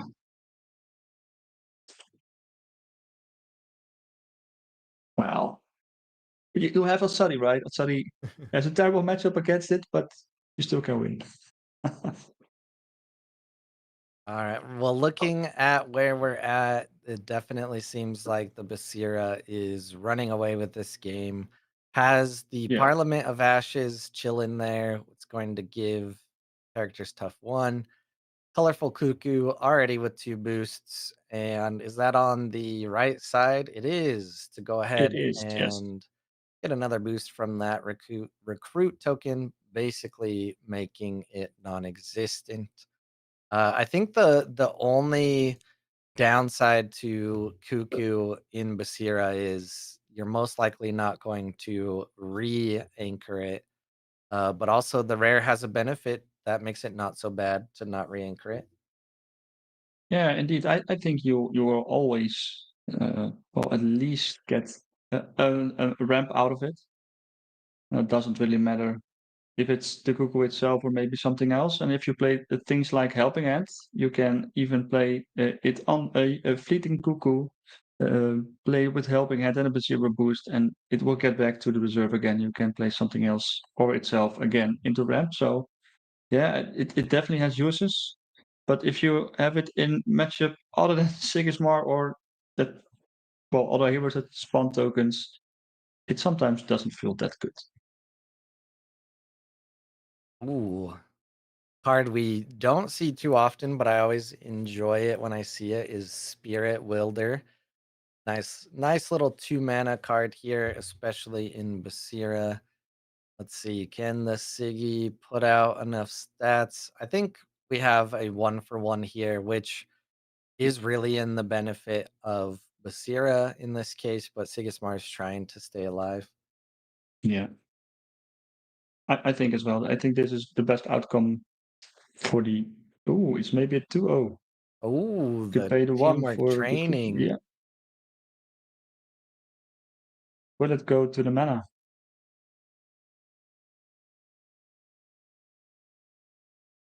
I think if you are the Bazira player at the moment and you could have played something on the hero expedition, you might have should have done so.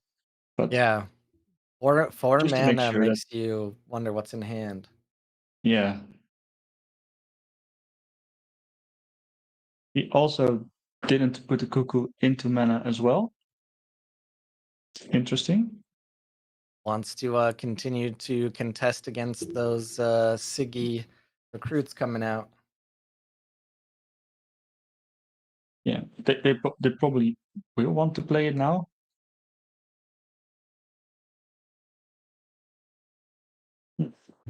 Well, I think the Spirit Wheel is also really great, but we didn't see any Haven so far for the Bazira player. With Haven, the Spirit Wheeler will at least boost himself with Haven. It will get a boost for each boosted character, and you can even play the Bazira. So you have a 2 mana 4 stat out quite easily. Oh, they are hungry. Of course, this is can also happen a lot. Yep. Hunger is always such an interesting play, especially if it doesn't go straight into being a fleeting hunger. We're Yeah. tied on the expeditions. Now it's very easy for Sigismar to just move on the hero side and call it a day. And then interesting. They're gonna, huh. He must have a lies withdrawal, right? Otherwise, you just play the Templar for 3. Yep. I Yeah, guess they probably will have it. no, Huh? they pass. All right. Just wanting a way to move and then also put something in the companion expedition to start the next day with. The I'm price not of sure hunger if it is was the dropping play. hard. Yeah.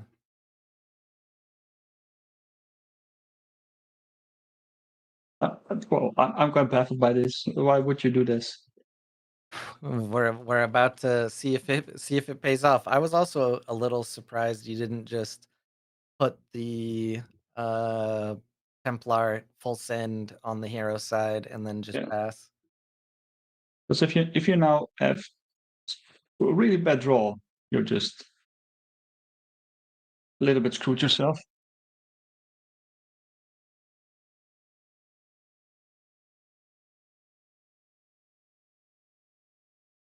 So let's see.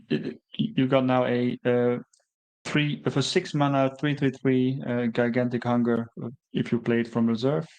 I'm not sure if that is the best thing, but as soon as the opponent is playing the rallying call again, it will get to 4/4/4. You can probably also cast the Bazira boost on it for a 5/5/5, which is really strong still.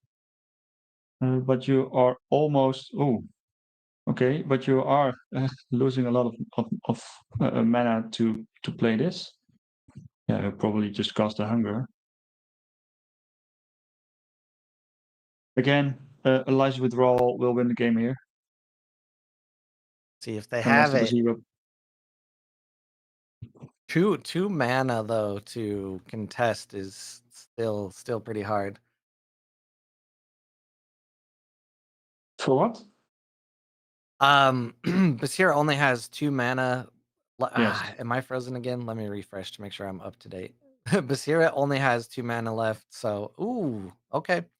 That's a very good use of 2 mana to stay in the game. I was gonna say if there isn't a license withdrawal, Sigismar still does have a good amount of mana. Looks like they are going to. Oh Oh, boy. the pain. Uh-oh. The They pain. can still they can still be punished if they got a cover intervention at the moment, but they don't have it.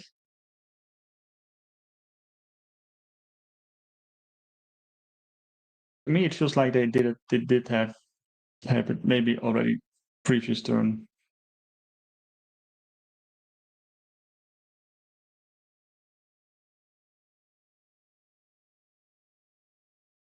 Oh, the Lies Withdrawal is so strong in this kind of matchup. I feel like the Bazira player a little bit threw away this game, but GG's indeed to the Siggy. Very unfortunate ending there. Nice little Ortis cadets though. That brings us into who won that? uh ALS African Express moving on to undefeated. Looks like HAT Moochie Wallace also moved on to undefeated. And now we have Moondust and not yes, Moondust and Pato Pesto, table 3. We'll go over there. They are yes, also at the moment undefeated, so we'll see who remains undefeated versus who gets smacked down. Kojo, as we saw Moondust on earlier, versus Akesha that we are seeing for the first time today out of Pato Pesto.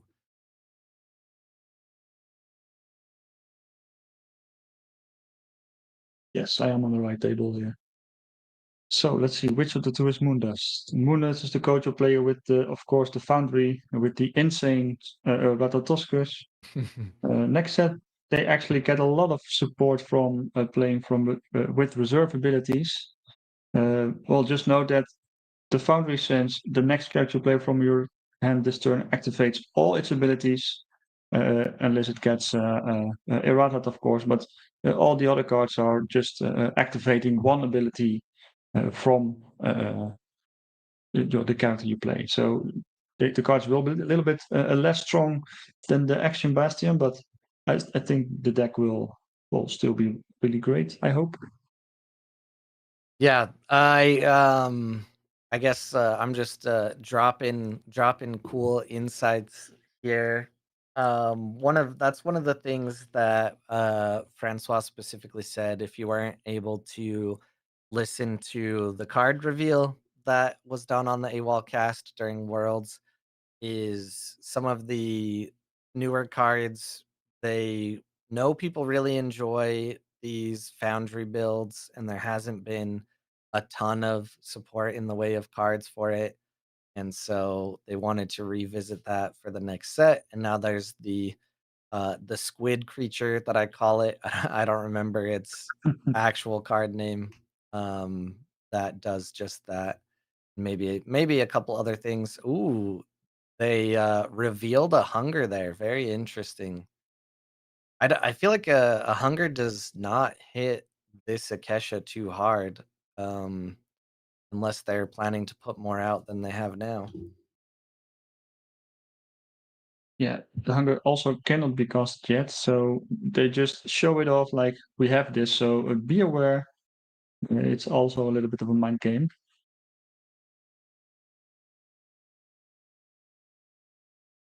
Let's see, the Gojo and the Akasha player are both still well even far from the finish line, so it's still a fairly even game. They are always hungry, ain't that the truth?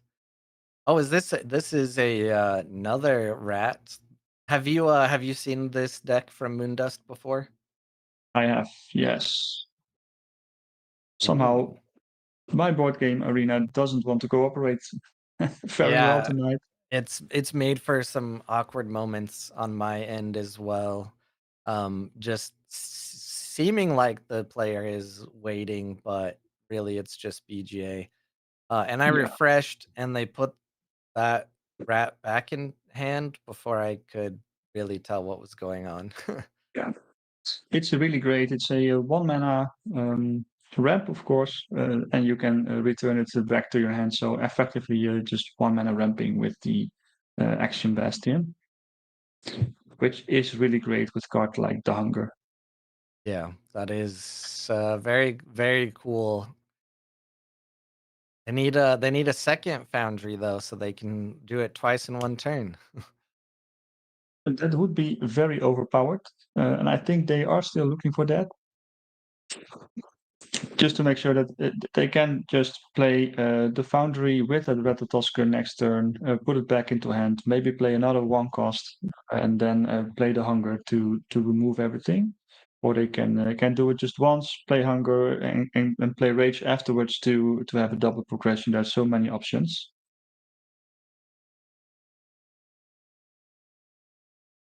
This feels a little bit as a wannabe Atsari list for the Scotch show. You want to play big and ramp much?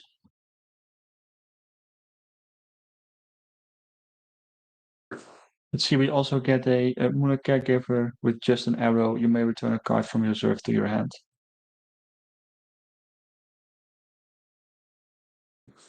Haven Serengar coming out. Looks like there's not going to be a foundry this turn. Maybe you're right. Uh Ooh, I wonder if they have a rage here. That would be super interesting. Put the fleeting on the Haven Serengar and boost it up.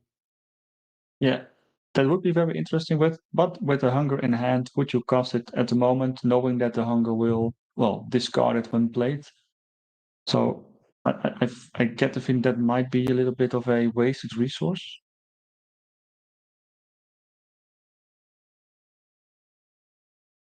about a resource being wasted, there is a Tooth Fairy discarding the Rattata skirt, so that isn't coming back today, or any day for that matter, because I don't think Moon does the recycling as he does with his other decks, with all the resupplying Yeah. Aurochs and, well, Izmir stuff.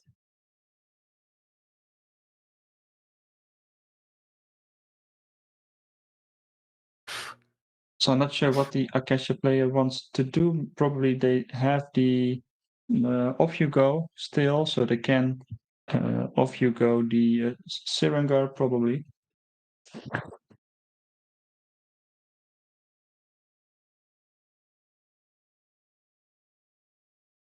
Ooh, a pass. Interesting. That Tooth Fairy hits hard. Oh no, and then an off you go. This that's gonna get a move for the Akesha as well, just picking Yes. apart Kojo here.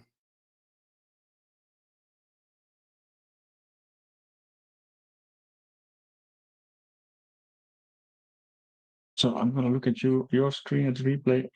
They're removing the spotter, of course. It isn't going back to hand.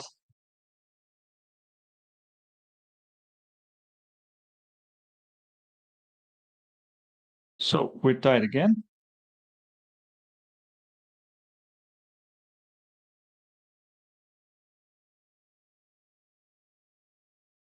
Let's see, what would you remove over here? Oh, the off you go and the Tooth Fairy will be discarded. And probably we will see the first action of Moondust to get that Ratatoskr in. Let's see if we start seeing the rats come out and take over this game.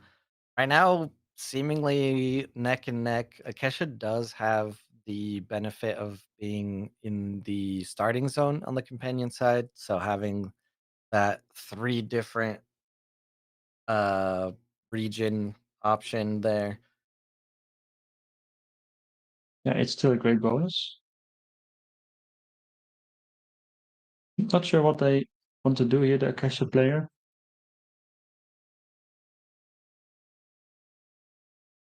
I think you first might want to do Rhyme Frost to make sure that the Syringa doesn't go anywhere, but Yeah. Do they want to spend 2 mana on it though, or do they want to do the Yeah, I don't know.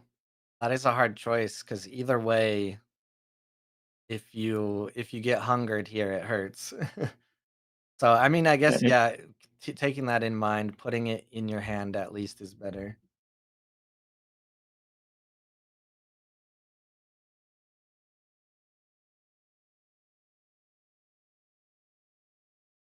Moondust didn't make any mana.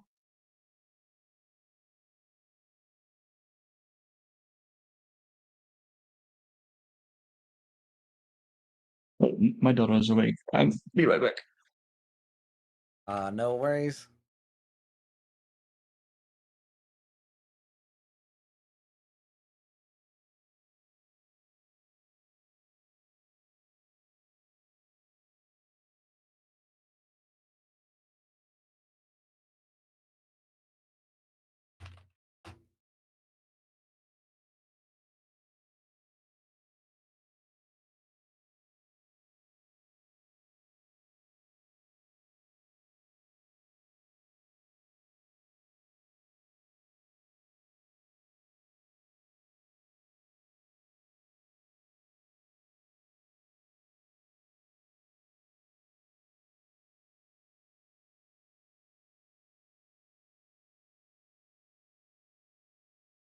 Oh, okay. So this is this kind of a throwback to last year before the Arok shenanigans?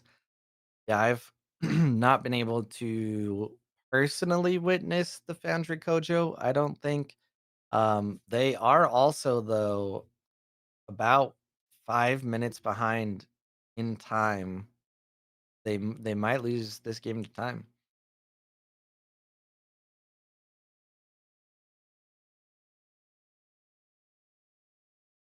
Well, if one of the opponents still has 5 minutes, you still have a lot of time left.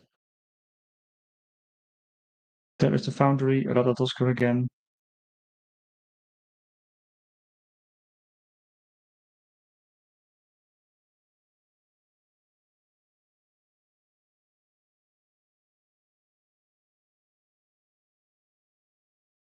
Am I frozen again? It's, Come on, BGA. All right. I'm not sure. Yeah, I was frozen for a second. So it looks like we're gonna skip out on the hunger this turn, which is most likely not a bad idea. There's, like I said earlier, not very much to clean up from a Kesha. You're not gonna hit too much.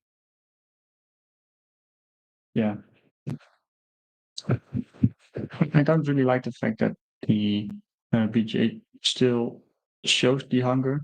Sure, you have it revealed, but this way, Yep, you see it's always there, not into mana. The mind games are gone, yep. which is It's quite still sad. just chilling.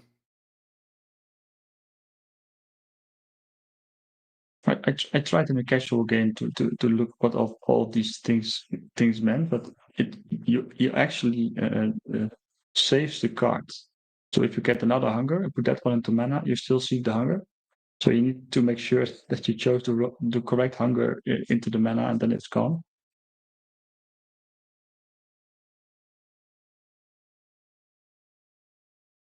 Ooh, the Isatok. Interesting. Gonna lock it down to at most a 1-for-1.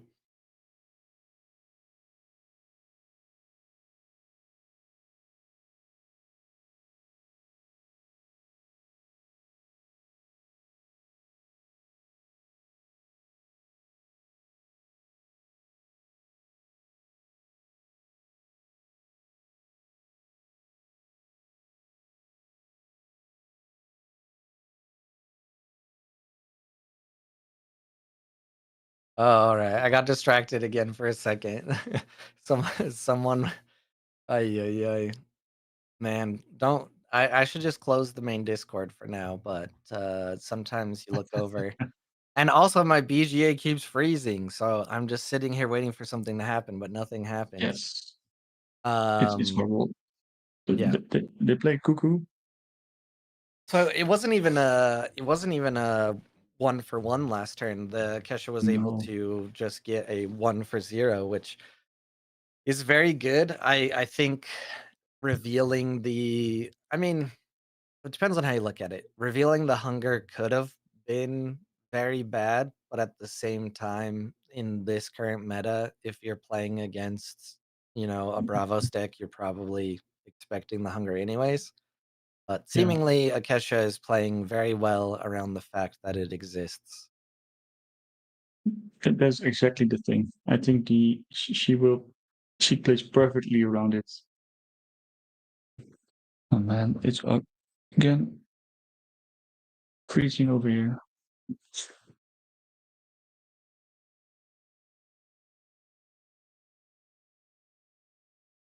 So it looks like a set game. There gonna be a physical training. I think it's played on the cuckoo because it's stuck again. Yeah, I think they're working on figuring out what is causing the freeze here. I saw someone posting about it in BGA earlier and recommending people submit tickets for when it freezes. Unfortunately, I feel like it's far too common right now. I know the need for a ticket is to figure out what exactly is causing it. But we'd for this game alone, we'd have to submit like 12 tickets. Yeah. So every card they play now, I need to refresh because it Yep, gets revealed in their hand and it's stuck. yep, It's horrible. yep. So there goes the Tengu. Well, Yes. maybe this is the one that I should open up or report a bug because this is like every single time. So maybe there's something very specific with this game making it happen. And there is the Silas to close out the 1/1. Oh, I'm very surprised with 2 mana that Kojo has nothing, or maybe just Yeah, okay with the 1 for 1, doesn't want to overload their reserve even more than they already have. yeah, exactly. So they put 2 Jins into the mana, one because it got boosted and the other one because it also got boosted. Then it goes the cuckoo got also into the mana. What else do you need? Do you remove the Ratatoska here? Or they picked the Tengu? Tengu, too cheap, I guess. Yeah. They don't have any other recursion for this rat, as far as we know. And I don't think this rat will be played again. They will probably end with a hunger and a rage.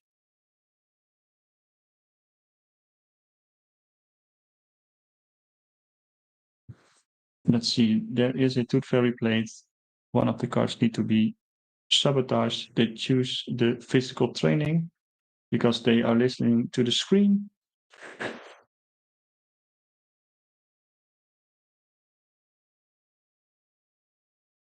The Ratatosk is being played.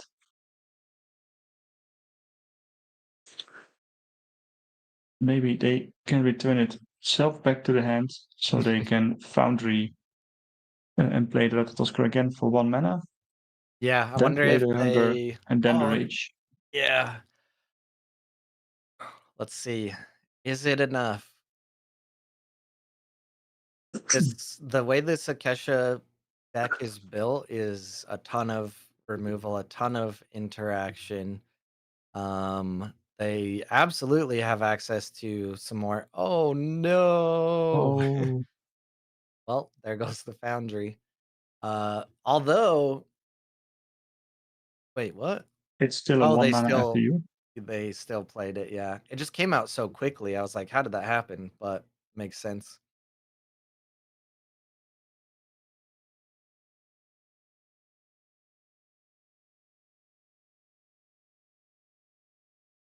Oh, they FTU'd. I was looking, did they pass? What did they do? Well, it was refreshing.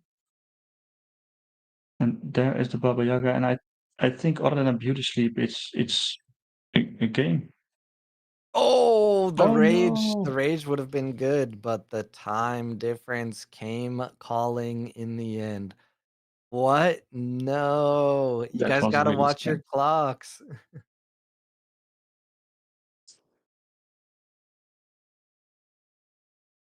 Oh, that's sad. All right. No, no, no, no.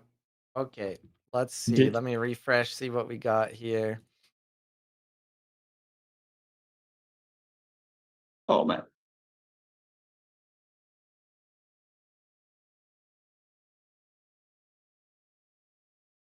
that was a sad ending to this game. Not sad at all. Well, yeah, you should watch your clock. I've always been a proponent of watch your clock. But that is basically the end of round 5. I see, like, maybe 1 game barely holding on at 99%. So that means it's not worth clicking on here. How have you been, Mark, aka Bravos Hatter? Anything you've got cooking, or anything you wanna tell us? Oh, I've been lately very happy with my Otsari deck. I also got to lend some to borrow some great headers from the team, the Exalts team, and it's yeah, it's going well. Just lost against a fan festival. I think Rishmark beat me up. He was saying I'm trying something new, and I was already knowing okay, this is gonna be a fan festival. I ran to like 14 or 16 mana, but don't drew any hungers, any mana eruptions, and I was like, yeah, that's gonna be a festival win, and there's nothing I can do about it. I was just a little bit too slow. Um, but other than that, I have really fun games with that study at the moment. Yeah. I think one of the biggest moments where the game designers have proven me wrong is specifically about Asadi. Before certain interactions came out and support for Atsadi, I was team this hero is unplayable and also not fun to play, and they absolutely proved me wrong. Yeah, specifically now also with the Corey intervention and making sure that your gigantic stuff stay on the board and awake. That's one of the biggest things I notice from set four and hopefully also onwards. Um, yeah, that card is amazing to stay into the game. You can just well keep up the pace fast enough to not instantly lose. Do we already have a new game, Cool, where I go to? Or Yeah, so it should be spinning up the final round here. We have table one, of course, we have to start with on the final Swiss round six yes, of the AWOL Wednesday. So that will be two players that we have seen a brief amount of play from. Now they'll be against each other. ALS African Express versus Kokochu. Both very high elo players. I'm loaded into the game. I managed to sneak in before it blocked me out to load the art. So now we get to see this lovely arena art on display. And we're gonna yeah. see a Tasia versus Siggy. So this is still a great matchup, I think, for both of them. It could still go either way.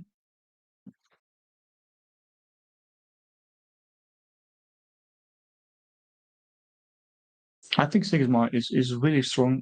Also now against Tasia with the ascent mechanic. Normally you would have like well, really strong boosting possibilities with Tasia, but now Sigma is like, ah, sure, I don't need to go above. Drawing with the scent is also enough for me, and I think that's a bonus. Yeah, this Tasia deck is really good, and I think the current version of Tasia is good. Um, can possibly, beat out a lot of traditional Siggy, but a Sigismar with over 500 elo and a very specifically made deck that's going to be using Ascended and Soar and things like that. We'll see if the Tasia can survive. Yeah, for everyone still watching, if you are above 400 elo, please go to the Spaghetti server. They will host this Friday a 400 euro plus tournament. I will try to play it myself as well, but I encourage everyone to take arms against me and all the other ones that are joining me as well. So, I don't know if you know how retirement communities work, and I actually don't know if this is a myth, but I always heard that due to like certain laws or regulations, or maybe just so that they have, someone available. If you have a community that's 55 plus, you need to allow like one or two or a certain percentage of people under that age in for balance. So, to the Spaghetti Altered team, if you want a 100 elo player in your 400 plus elo tournament, just let me know.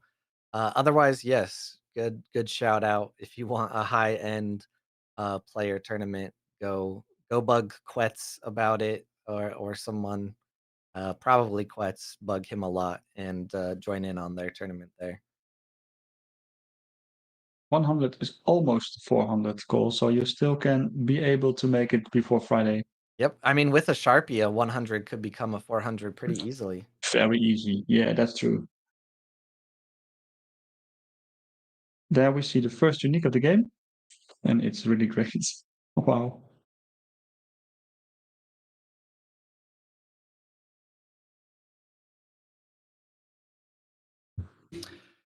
When another non-token character joins your expeditions, if you control a token, create a recruit token in target expedition.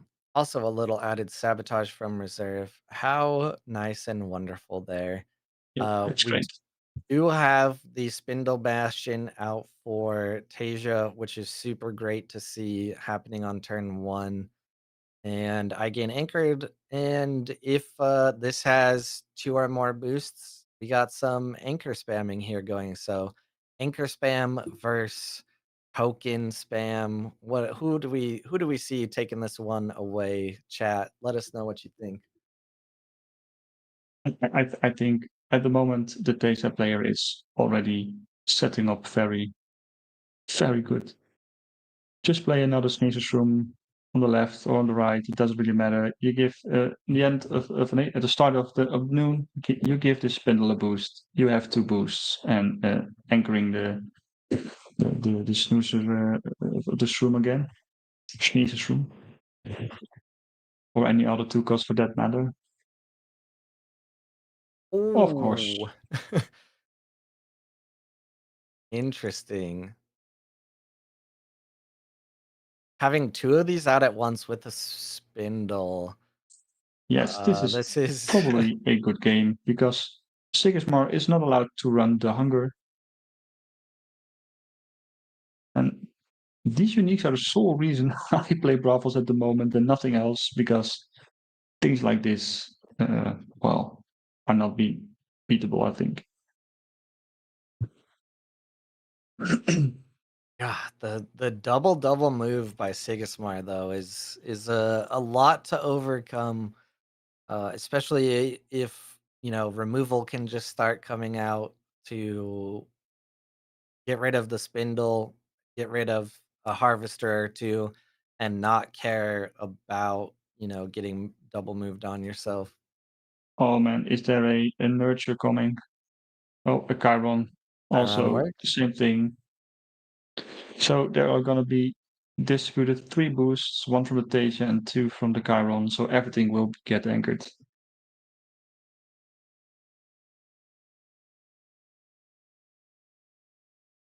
Oh man, it's so disgusting. Luckily, the Monolith Wooscribe has a from reserve sabotage that doesn't do anything at the moment. Yeah. You're definitely gonna want to start with getting rid of the Muna Bastion and then going from there. We'll see what Sigismar does here. He's gonna play a parrot.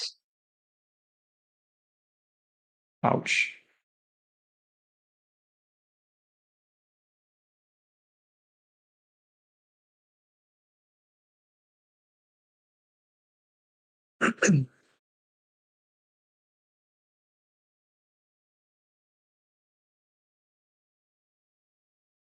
So Hey, there's the it teamwork is gonna be training, teamwork training. but that's not gonna work because of the tough, right? No, it's gonna work. They played it tough already. They Okay, can't do okay. anything else.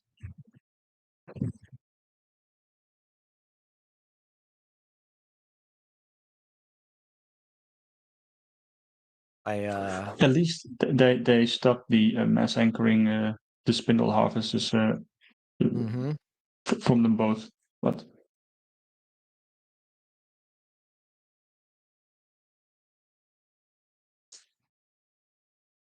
I think the Sigma player might be able to still win this despite this, well, minor setback, because the Taser player only got 1 card in hand and 1 from reserve. So if you are sabotaging that card with the Monolith Runescribe directly, um, you the opponent only has 1 card to play with.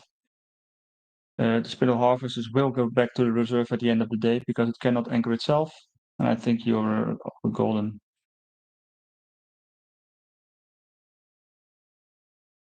Also, with playing the Rune Scribe, you can also play the Aurus Crier with full boosts, even surpassing the Spindle Harvesters over to the companion side. So I think this is a great setup for the for the Sigismar player.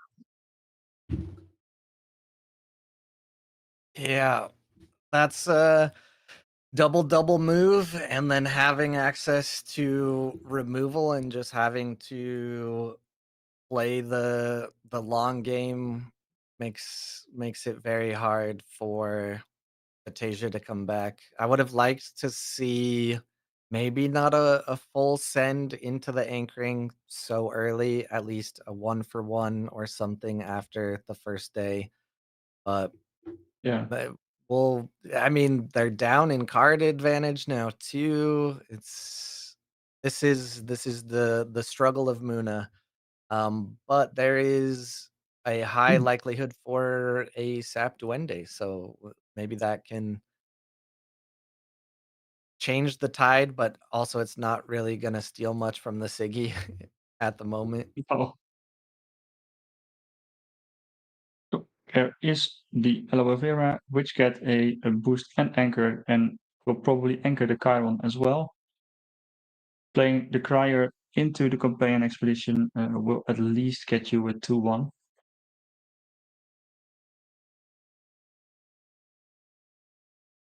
I thought this game was already over for the Sigismar player, but it probably isn't, which is great. It's for us to watch.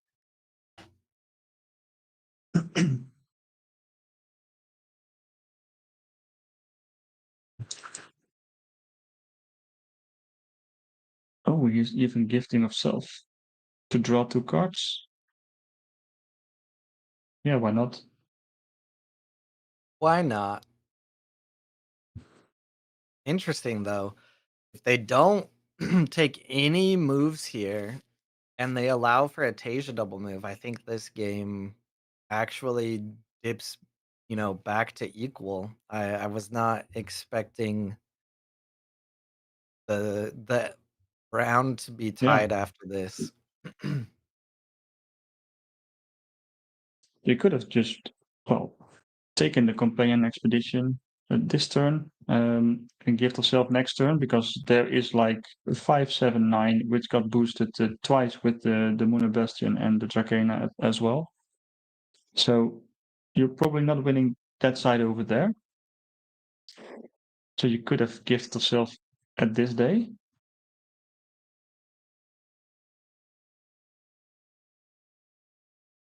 Luckily for the Sigismar player, the Spindle Harvester is away.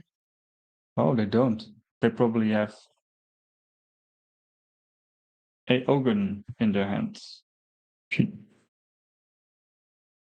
That would be very strong. Yeah, I wonder if Siggy just did not have, the answers they wanted in hand, wanted to get some card advantage, but those being in reserve for Tasia being the first player, and still having the Spindle Bastion on the board, Yeah, makes this tip in Tasia's favor. I don't know if we have any, chess fans out there, but I feel like 2 afternoons ago, the bar was, totally blue on Siggy's side, and now it's just shrunk down on, Siggy's strength here. So, I yeah, mean, even if all you can play out is this aloe vera, it's still pretty dang good to, if you have a Chiron, it's even better. exactly. Probably the Spindle Harvester will get a boost and then something else. Anchor 2.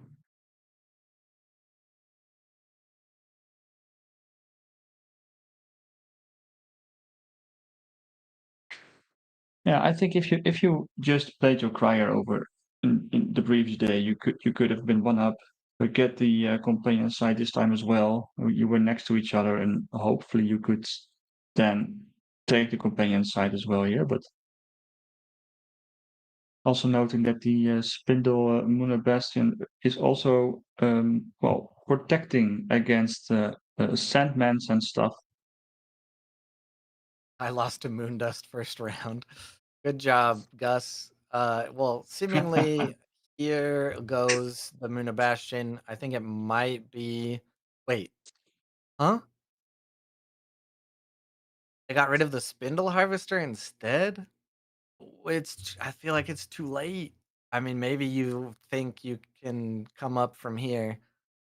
Although the one for one, the Tasia not having anything to do with 2 mana is man, this game, that bar's jumping back and forth. Yeah, We have some surprises here. that's probably why the guy is over 500 elo with playing Sigmar. I Right? think having the harvester on the field with double carbon in reserve, well, does look good for you. And you want to at least break their anchoring this round so that you could probably go 2-0 next round, I think. If you are going into the arena with those aloe vera and Dracena onto the field anchored, then you probably lose anyway.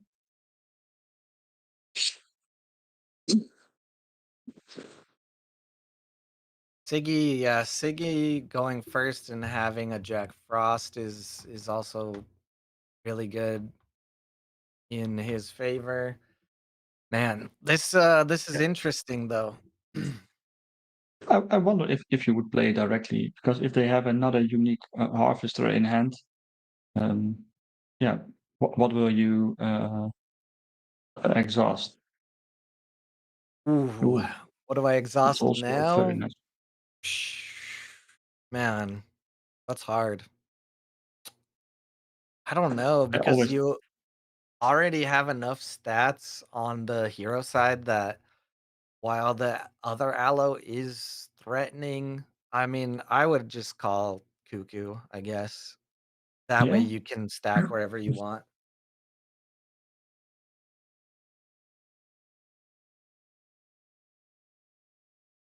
yeah, I think as well at this point.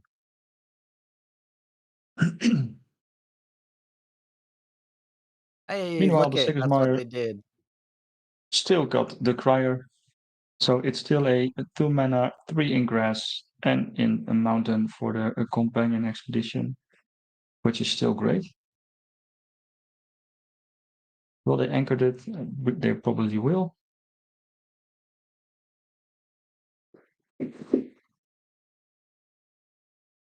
No, they don't.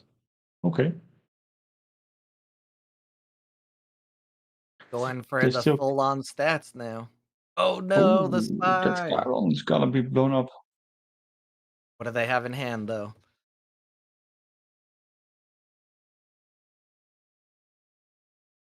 Ooh, Requiem. I like a Requiem here. The last card is a Sap Duende, and we see oh let's see, how many boosts are on this Crier 3-5. 2? There's one on the aloe vera. We could see a switcheroo here. Another Requiem. Another Requiem. Oh my Oh man. gosh. Look at that. There still could be a one mana play here. Oh And there is. my. This game.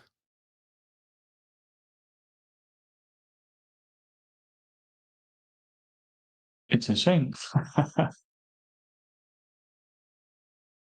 But the 10, 12, 14 of the Hero Expedition will go to the reserve at the moment. They need to discard.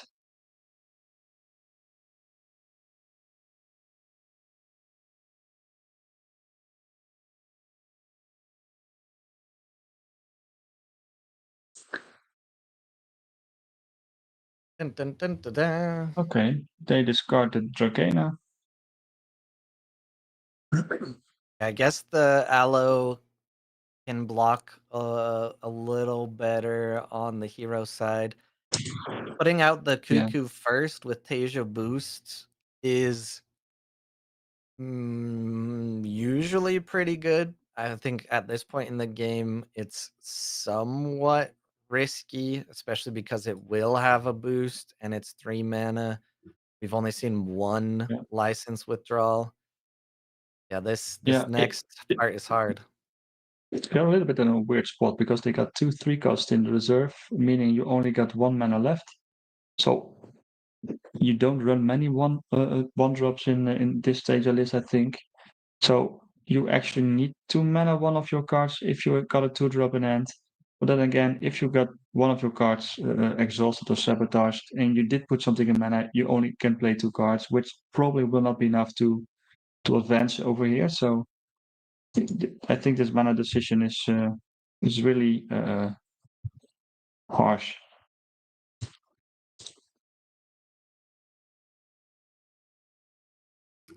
All right, are we still waiting for mana? They were still waiting for mana. I just refreshed. Oh, no, I They accidentally have. closed the bug report I was gonna do, but Oh well, no! they'll figure it out. So the Teja player will not make any mana.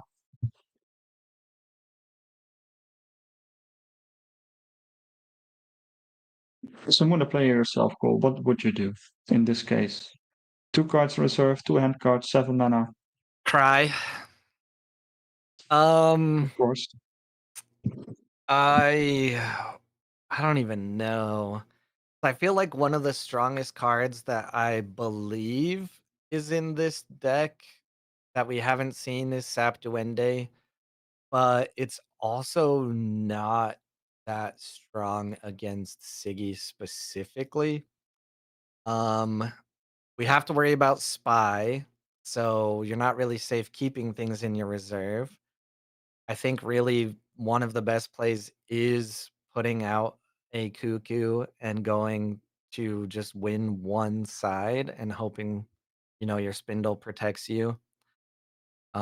Um, I mean, right now I'm really hoping I have a 1 mana play, which I would love to see a Robin if it was in the deck, but oh, It will nope, be they paid the Sandman. 1. They paid the 1. Okay, Yeah. interesting. You're gonna be a Sandman. I'll probably pay the 2 of the tough, sleep the Cuckoo, and get the 2-0. Yeah, this is, scary depending on what Sigismar has in hand. Oh, token. Okay.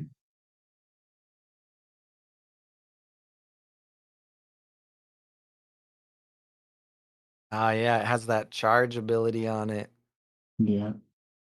Nice. GG's. And look at that. So well put there by Coco Chu. GG with the exclamation point. Both players enjoyed the game. And we're going to see ALS African Express go undefeated in today's Monday AWOL.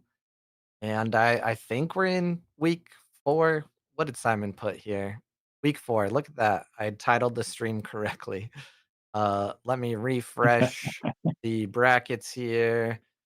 Looks like we also have our other undefeated player already finished, HAT Moochie Wallace, and they were on Sigismar and Wingspan. Oh no.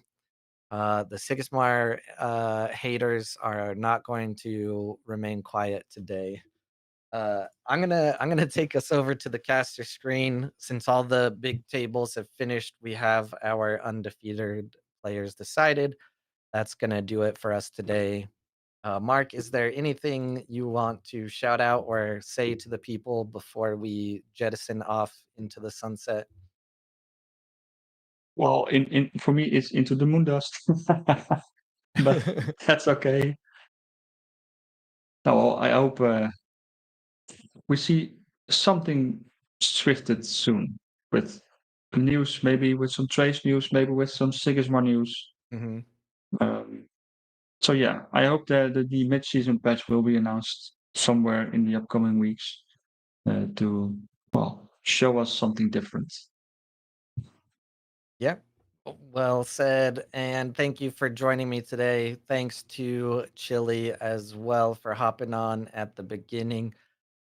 Wednesday, it will be Blue and Argon, which should be a pretty special treat. I have been Kohlrabi. As stated earlier, you can find me on the internet everywhere under Kohlrabi. And Bravos Hatter, you just put out a new video about Atsadi hatters, right? Yes, I did. Go watch that. Go get the Yes. watch time and the views up, and we will see you guys on Wednesday. So thanks for watching. Bye bye. Bye.